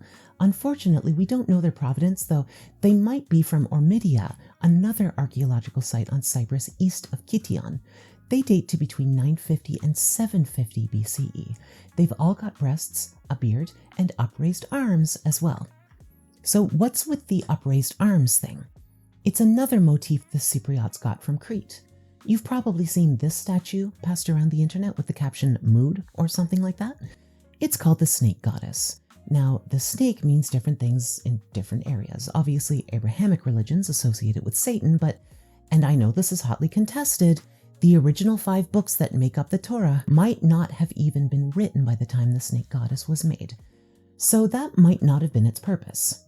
Back to the bearded goddess. She had a snake on her back too, remember? At Enarees, it seemed to have been a symbol of farming and harvest, of continuous rebirth. Maybe that has something to do with the snake's habit of shedding its skin. But let's take a look at some other art from the era, aside from the transy stuff. We've got bulls, lots of bull-related stuff. We've got chariots and people riding horseback. And of course, we've got figures holding weapons. It seems like they were worshipping a deity related to both war and fertility, just like the twin temple gods were related to both war and fertility. We're getting closer. Oh crap, the script just says come up with a clever name for this part, so Another site that provides us with transgender artistic motifs is that of Amathos. It's on the southern coast of Cyprus, a bit southwest of Kyrokitia, the first Stone Age site we looked at, and directly south of Enarees. Relatively speaking, Amathos shows up pretty late in the archaeological record. There does seem to have been some human activity there in the Neolithic age, but it had been abandoned for millennia. After that, we found only a single item there that dates to the Bronze Age. In fact, we can't securely date any human activity to the area until about 1100 BCE.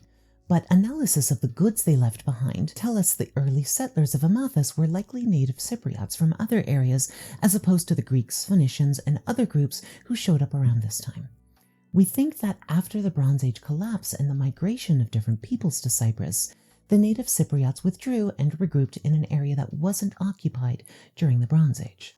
Mythologically speaking, Amathus was founded by Kiniras, an early king of Cyprus who came from Paphos, another site on the west coast of the island. We mentioned that earlier.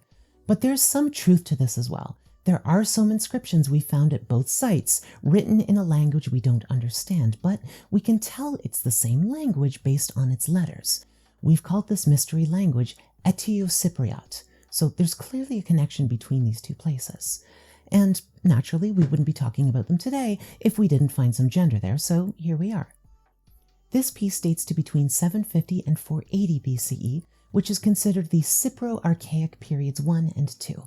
It's 11.5 centimeters tall, it has large breasts, and is holding an infant, so clearly we've got another fertility symbol here. But there's also a phallus, which of course I can't show you because you know how YouTube is with this sort of thing.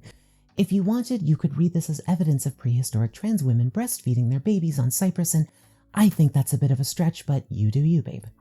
Let's stick around at Amathus for a moment. Here's another figure from the same area, and oh my goodness, thank you to the Met for providing a catalog of actual high-quality photos of your collection online and releasing them into the public domain. Finally, something we can actually see here. The statue is from the same period as the other Amathus statue, 750 and 480 BCE. It's 15.2 centimeters tall and made of terracotta, and there are a couple of pretty obvious things going on here.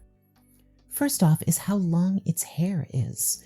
You can see it goes well past the figure's shoulders. As well, there are obvious breasts and feminine curved hips, and a beard. This was described as a bearded Aphrodite as soon as it was dug up. But look at its arms. When we think of the bearded goddess statue, it had arms upraised in a worshipping position.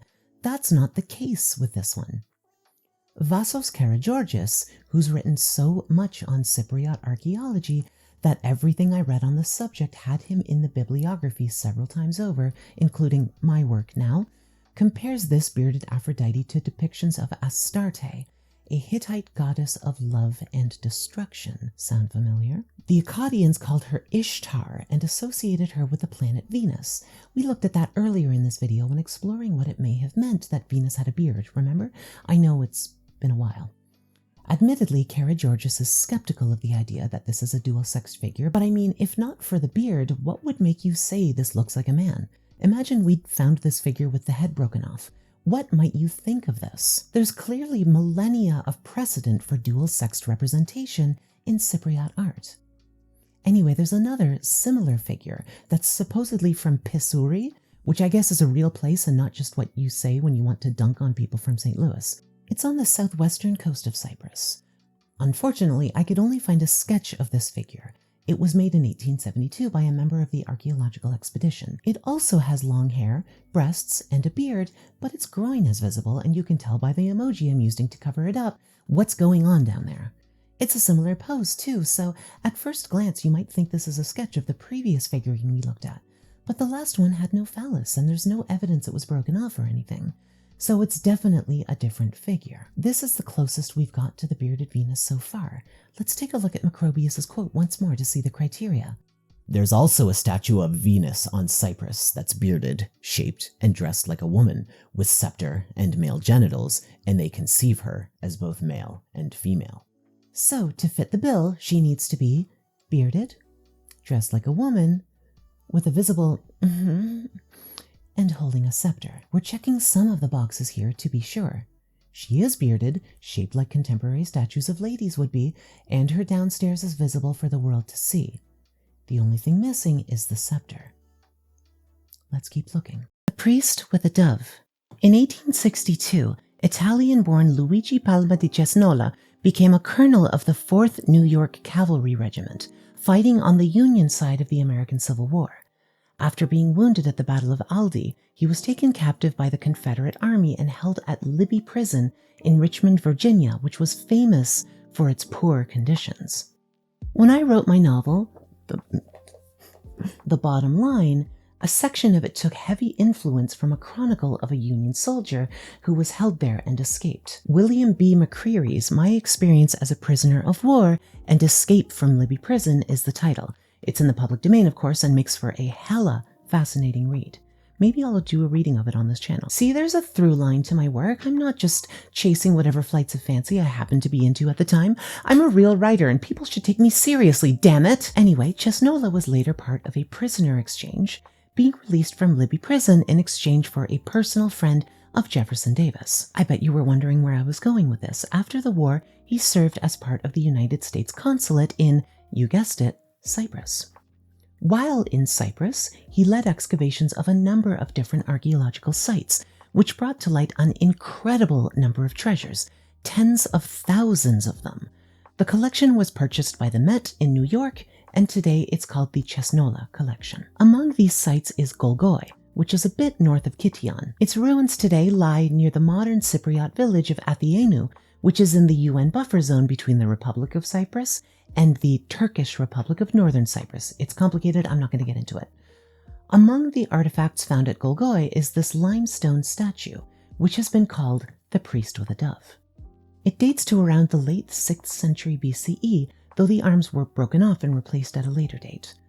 The stiff body, rigid arms, left foot forward, almond-shaped eyes, archaic smile, these are all hallmarks of a style we've come to recognize from archaic Aegean sculpture called the kouros. Plural is kouroi, which is just the Greek word for young boy.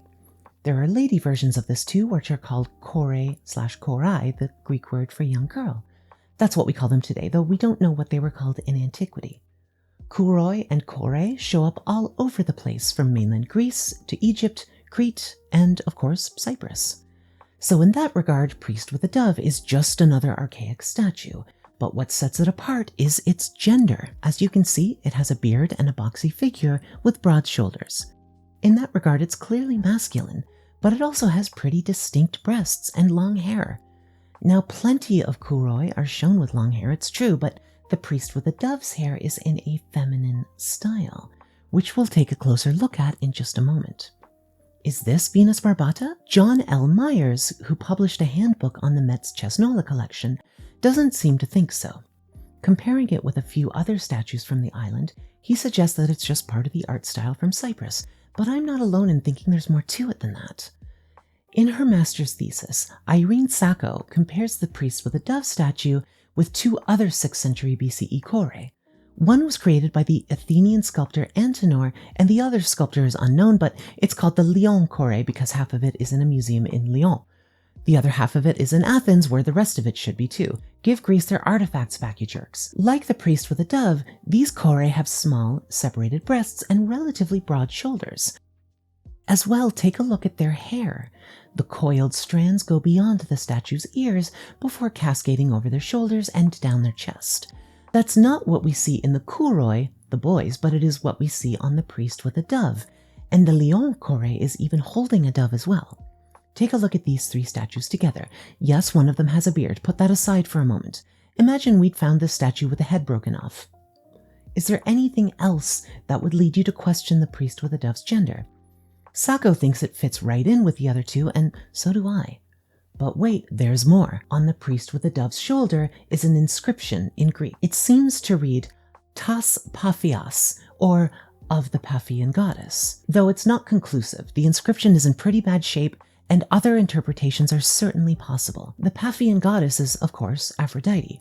Her sanctuary at Paphos on the west coast of Cyprus was considered the main center of her worship for the entire Mediterranean. This sanctuary was built on the spot where it was said Aphrodite first set foot on Cyprus after being born from Uranus's foaming nads. You remember that bit? And we know it was around when the Priest with a Dove was created because Homer mentions it in the Odyssey. In Book 8, he says, quote, "Straightway the two of them, when they were set free of the fastening, though it was so strong, sprang up, and Ares took his way Thraceward, while she, Aphrodite, lover of laughter, went back to Paphos on Cyprus, where lies her sacred precinct and her smoky altar, and there the Graces bathed her and anointed her with ambrosial oil, such as abounds for the gods who are everlasting, and put delightful clothing about her, a wonder to look on." This is mentioned in the Homeric hymns as well, a collection of poems that were attributed to Homer but probably not written by him, yada yada. Homeric hymn 5 is dedicated to Aphrodite, which mentions the importance of the temple at Paphos. Quote, She went to Cyprus, to Paphos, where her precinct is and fragrant altar, and passed into her sweet-smelling temple. So why is it dedicated to the Paphian goddess if we found it in Golgoi? In fact, we have a literary reference here that can help. We get it from Pausanias, a Greek writer from the 2nd century CE, which was the Roman era. He wrote a sort of travel guide to Greece of his day, talking about some of the interesting things he saw along the way. It's an incredibly useful work. In Book 8 of his descriptions of Greece, he says, quote, "After the capture of Troy, the storm that overtook the Greeks on their return home carried Agapinor and the Arcadian fleet to Cyprus, and so Agapinor became the founder of Paphos and built the sanctuary of Aphrodite at Paphos. Up to that time, the goddess had been worshipped by the Cyprians in the district called Golgoi." Doves were sacred to Aphrodite as well. In Book 13 of the Metamorphoses, Ovid refers to them as, quote, "doves, the birds of Venus." And in Book 14, he says, quote, "Venus rejoiced, gave thanks to Jove, soared high through the light air, borne by her doves, and came to the Laurentian coast." That's a reference to her chariot, which is sometimes said to be pulled by doves. So is this Venus Barbata? Again, she checks some of Macrobius's criteria, but not all of them. She's bearded and shaped like contemporary statues of ladies would be. She's not holding a scepter, though. But though it's hard to see based on these photos, we do know the arms on this statue were broken off and replaced later on. They're still from antiquity, but it's hard to know whether they're the original ones. If they aren't, we don't know what they would have held. But the helmet she's wearing does resemble one that might be used in war, so it's not possible to imagine she might have been holding a scepter, spear, or something similar. The fact that she's wearing a helmet is reminiscent of Athena, who was often depicted with a helm and spear, the defender of Athens. But it's also reminiscent of those ingot gods we looked at before.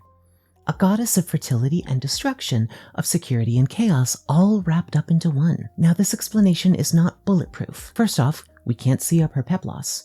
But also, it's been noted that male sculptures from around the same time and area also sometimes have a similar plaited hairstyle. And yeah, the boobs are pretty small, but at very least, this is a sculpture of a devotee of Aphrodite, and its gender, like many archaic sculptures on Cyprus, is ambiguous. Chapter 6. How was Venus Barbata worshipped? So I know this has all been a lot so far. It's a lot for me to research and write too. But all this evidence points to a very long tradition of transgender iconography on Cyprus, more than 6,000 years of it, culminating in the worship of a transgender goddess. What might this worship have looked like? That's the part that really sucks. We don't actually know much. Why not? This has to do with the nature of pagan religions in the ancient Mediterranean in the first place. In the video on the worship practices of the Galli, we talked a bit about mystery cults, but we didn't go too deep into detail on them. We didn't need to for our purposes there, but let's take a closer look now. Ancient mystery cults. So what is a mystery cult? A mystery cult is a religious practice in the Greco-Roman pagan tradition that took place separate from the population at large. These practices were open to initiates only. Sometimes they take place alongside religious festivals, but not always. But religious festivals had a certain flavor to them. They took place during the day, out in the open, and were often limited to citizens of that city. They might include processions, performances of theater, music, and other things, and sacrifice of animals and other offerings. You'd do so at the god's sanctuary, which may have been the area outside a big elaborate temple, or it might have been something smaller in the countryside for pastoral festivals. On the other hand, mystery practices tended to happen in secret and at night. They could be disorienting and sometimes even frightening. You'd be subject to loud music and noise, a rapid shifting from light to dark, and other ways to overload your senses. And you probably didn't have any inkling of what you were getting into beforehand. In fact, you might even have been blindfolded at first. These practices were open to anyone who wanted to participate, but the details of their practice were never revealed to the uninitiated. As a result, there's a whole lot about them we don't know. In fact, ancient writers will sometimes even tell us that they won't tell us. Let's come back to Pausanias for a moment, the 2nd century CE Greek writer. We talked about him just a moment ago. At one point, he tells us he was going to describe the contents of the sanctuary to Demeter at Athens, but he was visited in a dream and told not to. Quote, After I had intended to go further into this story and to describe the contents of the sanctuary at Athens called the Eleusinium, I was stayed by a vision in a dream. I shall therefore turn to those things it is lawful to write of to all men. After all, that information was on a need-to-know basis, and if you're reading Pausanias, you don't need to know. This is what you do when you respect the religion you're writing about, and it's why in the video on the Galli rituals, when we talked about later Christian writers revealing some of the rites of the Galli in their writing, it was such a big deal. This was a sign of deep disrespect. Anyway, the cults we know the most about are the Eleusinian mysteries. Let's talk a bit about them. The ancient Greeks used stories about the gods to explain the world around them. That included big things like lightning and earthquakes, but what about more benign natural phenomena? How might you explain, for example, the changing of the seasons? As usual, there's a god for that. In fact, there are several involved.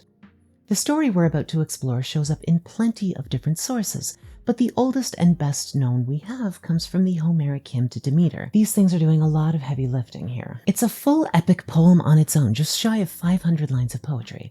I'll do my best to sum up the story here. Once upon a time, Zeus and Demeter did some holy business together, and they had a daughter, Persephone. One day, Persephone was out with a bunch of other goddesses gathering flowers and enjoying a lovely, beautiful day, when suddenly the earth yawns and Hades emerges in a chariot pulled by his immortal horses. He kidnaps Persephone and drags her off to the underworld. Demeter, meanwhile, freaks out because she can't find her daughter. After 10 days of searching, Hecate leads her to Helios, who tells her what happened. He saw the whole thing. He also tells her Zeus had promised one of his daughters to Hades in marriage, so this is all just part of the deal, and she should just calm down. It's not that big a deal. Demeter is really not happy about this, though, so she leaves Olympus altogether and disguises herself as an old woman. She finds work as a nursemaid among the royal family of Eleusis and really dotes on this one baby. She anoints him with ambrosia and puts him in a fire, which she... Wait, what? I guess when a god does this, the goal is to burn away the immortal parts and make what's left just immortal, which, okay. Anyway, someone catches her doing this and freaks out at the sight of a baby on fire, which is understandable. So she reveals herself as the goddess and explains what's going on, then commands the people to build her a temple and a sanctuary. They did, but Demeter was still miserable. She really loved her daughter. Now, Demeter is the goddess of the harvest, and since she left Olympus, she hadn't been tending to the harvest. So it's been poor. Crops just wouldn't grow. It was getting pretty bad. Zeus noticed this, not because he really cares about humans, but because he wasn't receiving any sacrifices anymore, and the gods run on ego. So he sent Iris to Demeter to change her mind. But she wouldn't budge. So he sent Hermes to Hades to convince him to let Persephone go, which he agrees to. But before Persephone left, Hades gave her a pomegranate seed to eat, which I guess means that she has to return to the underworld.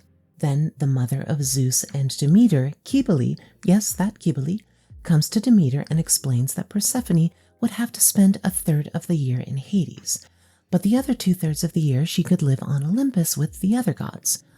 When Persephone is in Hades, Demeter mopes about and her grief causes the world to grow cold, but when she returns, it marks the beginning of spring. So the moral of this story is that Demeter would rather kill all of humanity than deal with her codependency with her daughter. Girl, that's not healthy. But also, the moral of the story is that those with great power buckle when you deprive them of their ego strokers. Why can't those with great power just go to therapy instead of making their issues everyone else's problem? But also, Persephone doesn't seem to be a willing participant here. She has no agency. You're really not safe from the libido of the gods, even if you're a goddess. But we won't get too much into that because it's honestly just depressing. Anyway, Eleusis was a city in Attica, the polis of Athens, which we talked about earlier. It was 20 kilometers or so west of Athens, near the border with Megara. It was permanently settled in the 8th century BCE, and the festival worship began at some point in the 6th century BCE. It involved a procession from Athens to Eleusis. There was a public festival, but amid that there was also a celebration of the Hall of Initiations called the Telesterion. Here the high priest would reveal the sacred rites to the initiates, the Eleusinian mysteries. What were these rites? We know they had something to do with hopes for a joyful afterlife, and that they may have had something to do with grain, since that's Demeter's domain, but otherwise, we don't know. That's the nature of mystery cults, unfortunately. As a result, there is a whole lot about cult worship that we just don't know about when it comes to pagan religions in the ancient Mediterranean. The stuff just wasn't written down. But there are still some things we can glean from this. In particular, we'll be looking at two different factors from here: the worship practices themselves and what the temple of Aphrodite at Paphos was like, since we know that that was the place to be for Aphrodite maniacs. Aphrodisiacs? Wait, no, that's a different thing. The temple to Aphrodite at Paphos. We know the temple to Aphrodite at Paphos was an important one, and for a long time.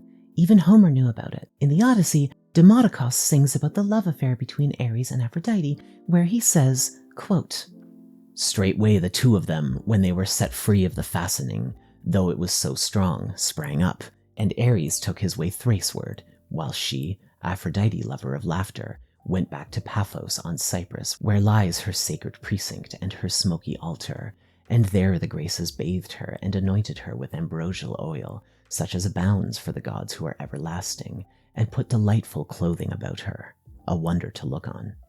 There was already a long tradition of worship of the great goddess of Cyprus at Paphos, but it really coalesced around the 12th and 11th centuries BCE. Around that time, Agapenor and his people arrived from Arcadia, in Greece, to Paphos. He became ruler of Paphos, by what means we don't know. Perhaps in order to help subdue the local population and secure his new position, he built a magnificent new sanctuary to the Cypriot goddess. What remains of the temple to Aphrodite at Paphos? Not much. Unfortunately, most of the temple has been destroyed. The Romans built their own temple to Aphrodite on top of it, and then they plopped a sugar refinery on the site in the medieval era. So what we have today is only a bit of the westernmost structure. As a result, what we know about the temple is largely speculative. But here's what we do know. Its walls were built from large blocks of stone, and there may have been some rectangular stone pillars in an area that looks like a courtyard. We've also found evidence of metallurgy there, like the twin temples we looked at in Kition. We also know they had a conical stone they used to worship her, which apparently was a surprising thing to visitors, but that to me is surprising since they worshipped the great mother goddess Cybele in the form of a stone in Rome. Maybe it was the fact that it was cone-shaped? I don't know. As well, we're told that the shrine to Venus itself was in the open air, but that rain never falls on it. How does that work? I don't know either. Anyway, there are some lovely photos of it, but there's a whole lot about the temple we unfortunately just don't know. Worship of Cyprian Aphrodite. You know Theseus, right? The whole Minotaur thing with King Minos and the labyrinth, all that stuff. We just talked about Minotaurs earlier, though I'm pretty sure that Minotaur Theseus fought wasn't trans. Anyway, Ariadne was the daughter of King Minos and helped Theseus escape her fate.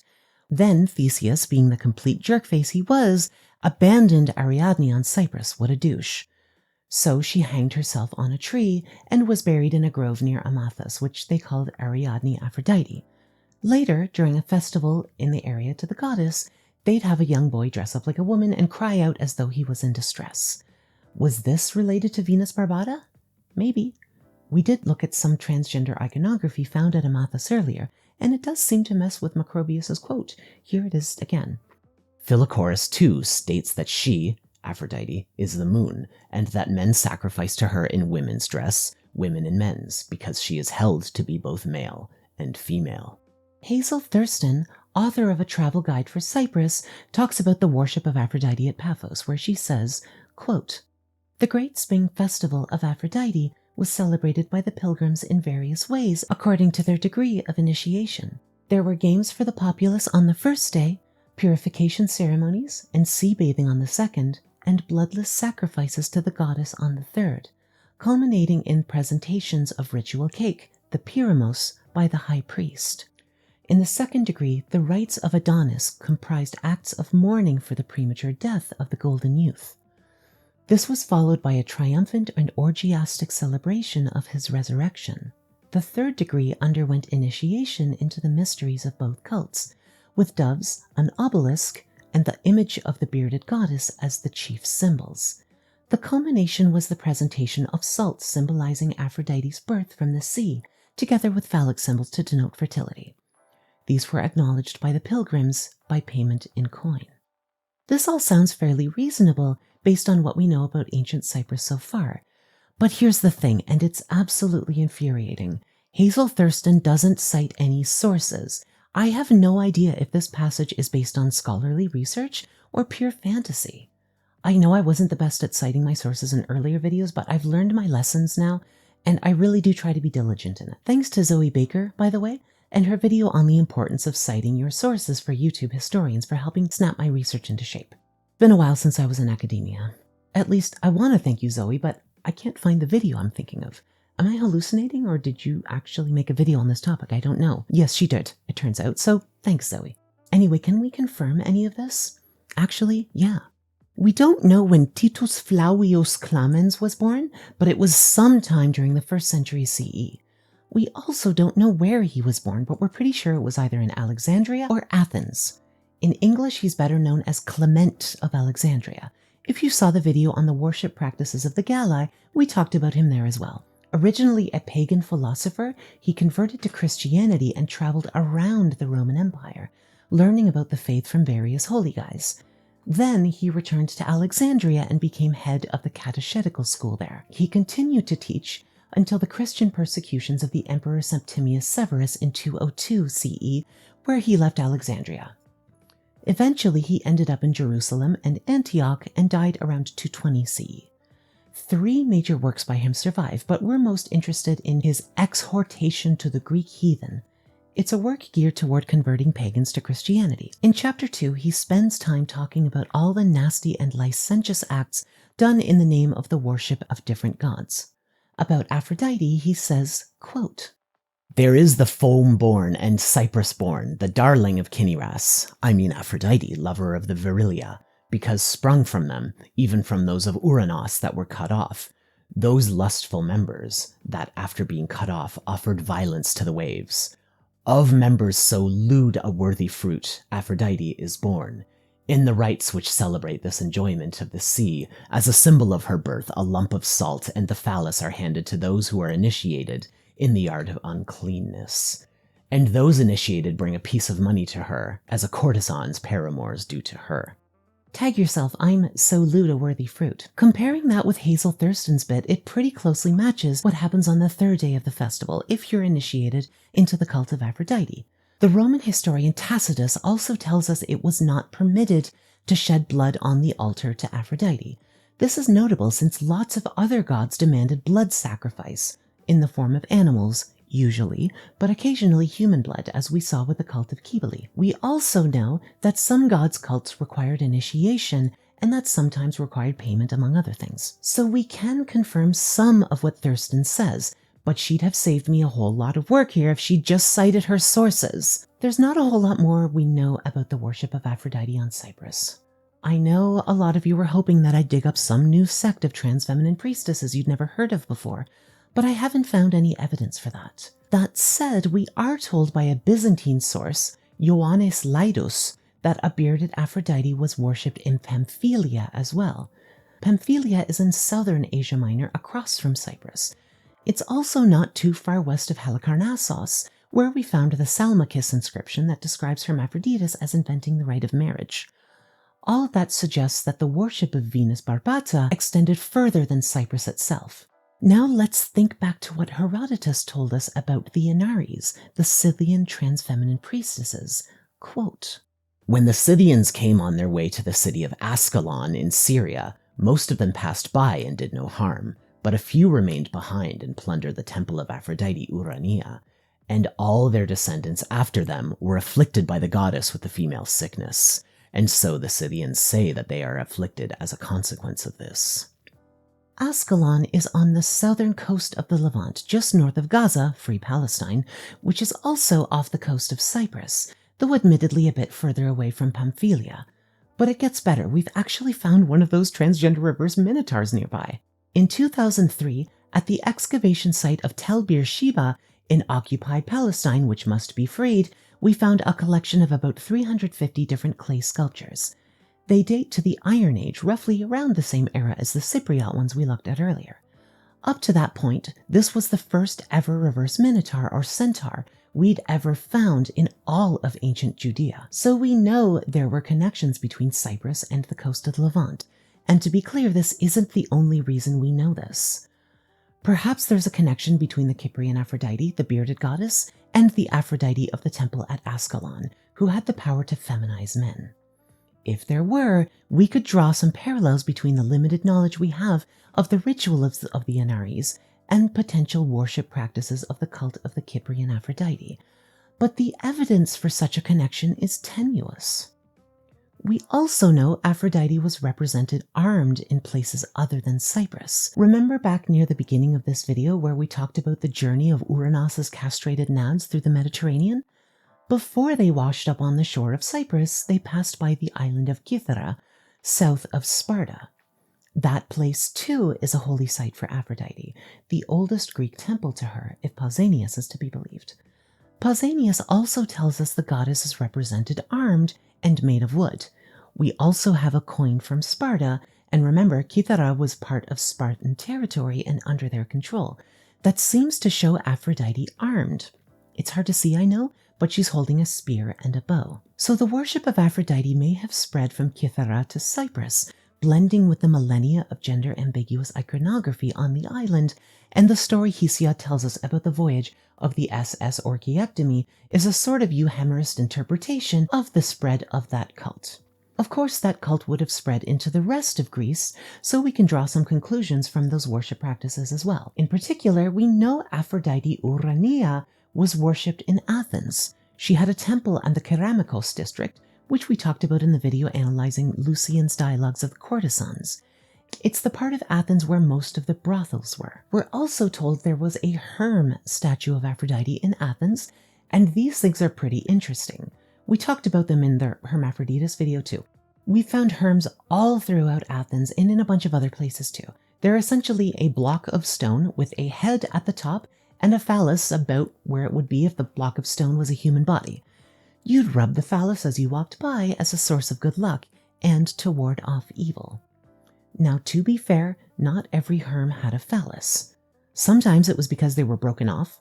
We know there was a big kerfuffle in Athens in 415 BCE where someone broke off all the phalluses just before an important military expedition to Sicily. There were court cases trying to get to the bottom of who broke off all the decks. Incredible stuff. However, it also seems like some Herms never had one to begin with. Like, take a look at this one, for example. There's no obvious sign one was broken off there. Seems pretty smooth. So maybe the Herm of Aphrodite didn't have one. We don't know. Let's head a bit south of Athens to the city of Argos. There they had a festival called the Hybristica, a feast in honor of Aphrodite where men would dress like women and women like men. That sounds a lot like the worship Macrobius tells us that Philochorus tells us about. Here's the quote again to refresh your memory. Athos's Philochorus, too, states that she is the moon, and that men sacrifice to her in women's dress, women in men's, because she is held to be both male and female. So we're beginning to piece together a few different bits about what the worship of Aphrodite might have looked like on Cyprus. But just like the specifics of most worship practices in the ancient Mediterranean, we're left with a lot of questions. Questions we may never have answers to. But what we do know is that the holy shrines to Aphrodite on Cyprus were in use for a very long time. The sanctuary to Aphrodite at Paphos was established in the 12th century BCE, not the oldest thing we've looked at in this video, but certainly older than anything else we've looked at in any other videos. In case you're the type to get confused by century dating like I am, this would have been the 1100s BCE. I know it would be weird, but why didn't we just make it so they match? This, right now, should be the 20th century because everything starts with 20. It would be so much easier to remember. But what about the current first century? Easy, it's the 0th century.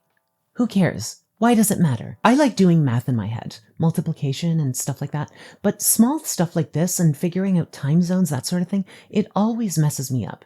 Leave a comment below if you know an easy way to remember this stuff. Anyway, the worship of Aphrodite at Paphos began in the 1100s BCE, and we know the Romans still thought of it as a holy site devoted to Aphrodite, since contemporary sources talk about the worship activities that took place there as late as the 1st century CE.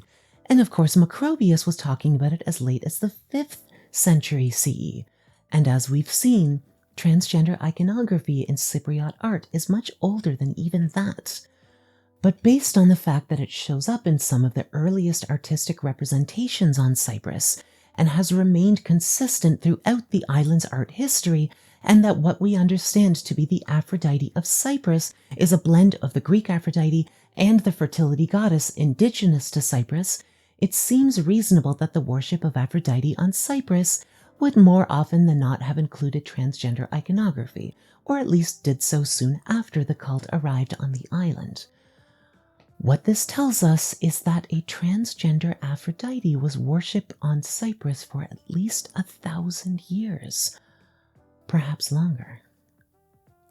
But of course, all good things must come to an end. Chapter 7. When did it end? Cyprus changed hands a number of times over the years. Earlier, we talked about the Esarhaddon prism that mentions the vassal kingdoms of Cyprus, so we know at one point it was under control of the Akkadians. But it was also controlled at different points by the Egyptians, Hittites, Persians, Macedonians, and Ptolemies, as well as controlling its own destiny at various points. But of course, like the rest of the Mediterranean, becoming a Roman province in 58 BCE, the people of Cyprus seemed to welcome Roman rule since they were unhappy with the Ptolemies. The Romans divided it into 4 different districts: Paphos, Salamis, Amathos, and Lapithos, but Paphos was considered the main city of the island, particularly favored by the emperors. As a result, the temple of Aphrodite at Paphos became even more important than it was before. This could only have been a good sign for the worship of Venus Barbata, but even if Roman rule did turn out to be fairly oppressive, with emperors extracting a lot of wealth from the island, they still largely took care of the island as well. When severe earthquakes caused widespread destruction in 15 BCE and 76 CE, the Roman state led the reconstruction effort. Now, geologically speaking, Cyprus lies along a complex fault line. The Eurasian and African tectonic plates grind together in the eastern Mediterranean, and the part where Cyprus lies is considered to be the most geologically active part of it currently. So the island has seen a lot of earthquakes over the years, the most recent major one being in 2021, which was magnitude 6.5, but they seem to have magnitude 5 or less earthquakes pretty regularly. So things have been shaken up quite a bit on Cyprus over the years. This was true in antiquity as well, which has caused quite a lot of destruction. It also means it's kind of a miracle that we have as much of a wealth of archaeological knowledge of the island as we do. This may be part of the reason why under the Romans, Cyprus lost a lot of its cultural individuality. As the old was destroyed, the new was built in newer styles. So the art of Cyprus under the Romans is very much rooted in Roman norms. In fact, some of the most beautiful Roman mosaics we've ever found outside of Pompeii or Herculaneum have come from Cyprus. But even if the Romans cared for the island earlier in their rule, as the empire dragged on, it became less and less able to effectively tend to its territories. So when a couple of earthquakes in 332 and 342 CE devastated the city of Salamis, the Romans were less capable of rebuilding. As we can see in the archaeological record, these earthquakes destroyed the gymnasium, theater, and aqueduct. As a result, the city was left abandoned for some time and rebuilt much later as Constantia, a Christian city named after the emperor. They restored the aqueduct and used parts from the theater to rebuild the gymnasium, and while they did so, they destroyed some statues of gods. A few of them they left behind as decorations, but others were thrown into ditches or broken down for use as building materials. Here's a photo of this. Note how disrespectfully they seem to have been treated, just tossed into a pit. Kourion, too, had its aqueduct destroyed around the same time. Now, Cyprus was also a fairly early adopter of Christianity in the empire. We're told St. Paul the Apostle came to Salamis in 45 CE from Antioch along with St. Barnabas, who was a native of Cyprus and a Christian Jew. When the Roman governor, a proconsul named Sergius Paulus, saw Paul strike blind another Jew hostile to Christianity, this was good enough for him to convert to this new religion. This gives Cyprus the distinction of having the first Christian governor of a Roman province, and no doubt many others converted around the same time. Even still, the island remains strongly pagan as well, but we aren't told about any violence between these two communities. In particular, we see a lot of Roman art of the time, with clear pagan themes, Theseus, Pyramus and Thisbe, etc. As well, the worship of Aphrodite continued, but Christianity did steadily grow in influence across the island. That said, non-Christian Jews started an intense rebellion in Cyprus, where they are said to have slaughtered all the non-Jews in Salamis, 200,000 of them. Yeesh, it's a lot of people. The Romans suppressed this, but this would certainly have done significant damage to the pagan community on the island. So by the time we saw those earthquakes destroy parts of Salamis, Christianity was even more of a cultural force on the island. Combined with its rebuilding being funded and led by Constantius II, a thoroughly Christian emperor, and many historians see this as a symbolic end to paganism on Cyprus. In fact, by the First Council of Nicaea in 325 CE, was large enough to be represented by 3 separate bishops. One could imagine the worship of Cyprian Aphrodite continued after this time, just as the worship of Christ existed during the era of pagan supremacy in the rest of Rome.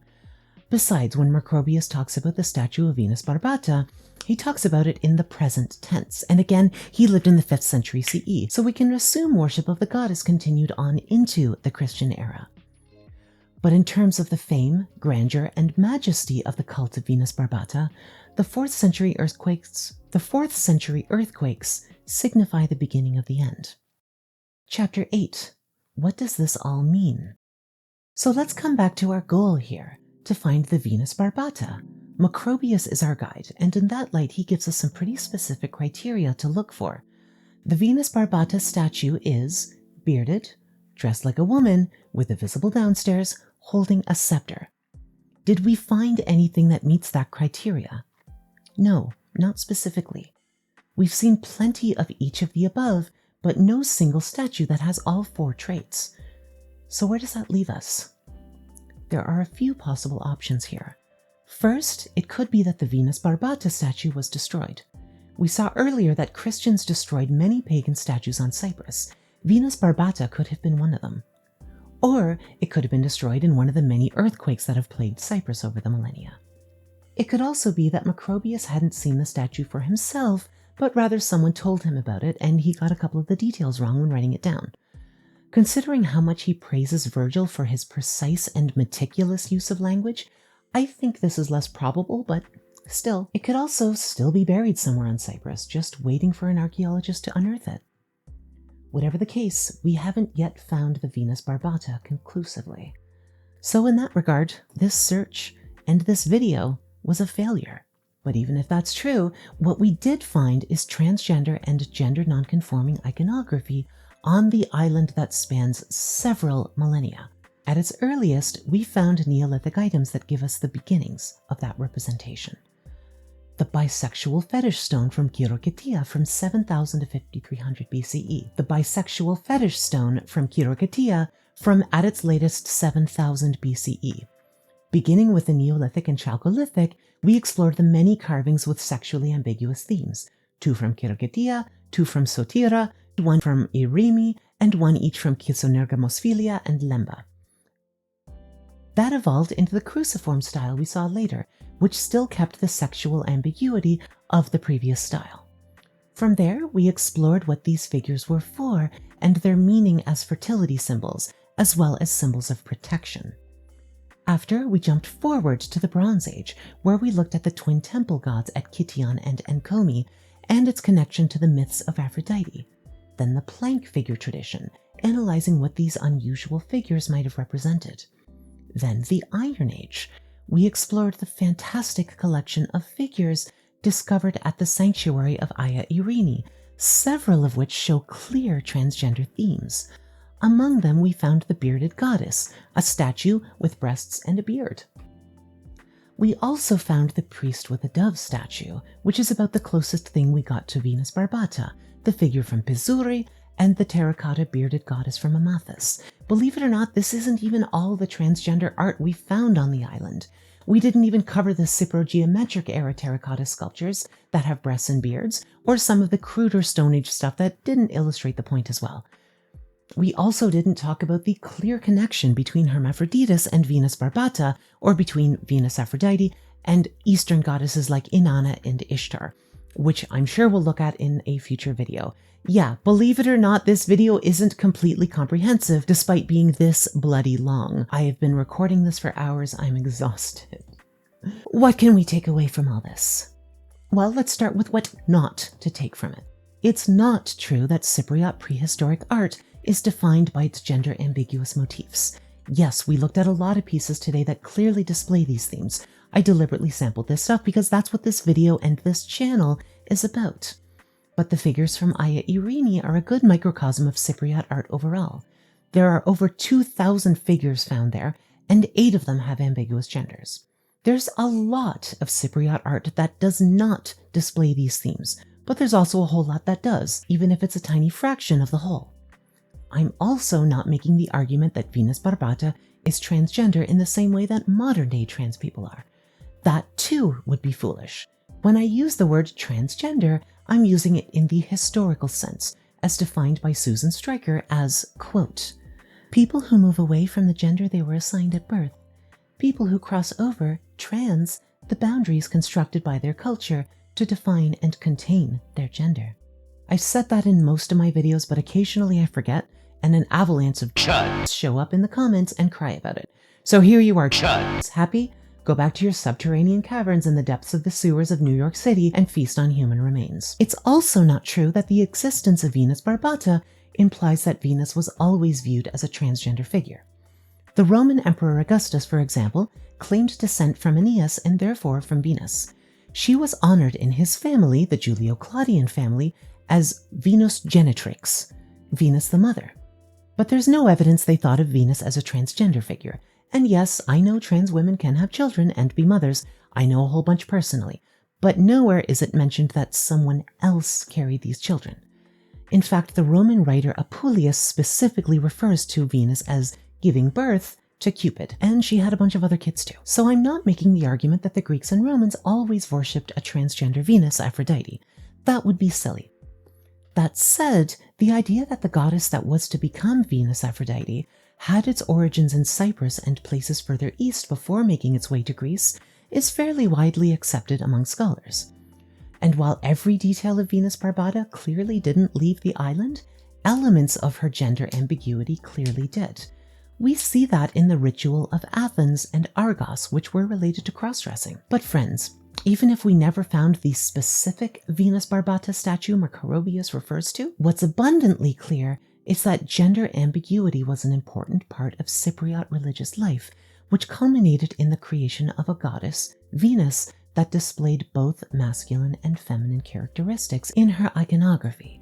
And look, I know this has been a long video, but I hope you'll agree with me that everything we covered, the long, complicated timeline we went through, was worth it to discover this conclusion. When transgender people talk about how we were venerated in the past, worshipped as goddesses or revered as high priestesses, it's truer than many people know. You may have drawn hope from the Enarees and their revered role in Scythian society, or from the Galli who, though they were generally maligned by Roman culture at large, served such an important and indispensable role in their society that it was not only undesirable but even blasphemous to mistreat them. I have too. Some of you have even expressed that their stories brought you to tears, which I'm grateful for because it means I've properly conveyed the beauty, majesty, and wonder I felt as I researched these topics. But while each of these sects were honored in their own way, neither was worshipped. But friends, the ancient Cypriots looked at someone who represents the convalescence and transcendence of gender and worshipped them, built temples to them, built a notable part of their religious and spiritual life around them. Is that not amazing? Once upon a time, my trans siblings, we were revered.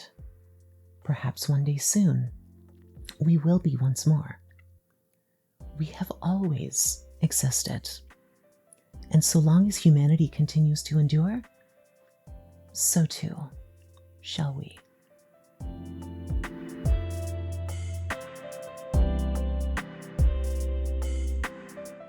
thank you everyone for watching. I am so glad that I'm finished now. This video took a long time to do. I think I mentioned before, it was like 3 years in the making.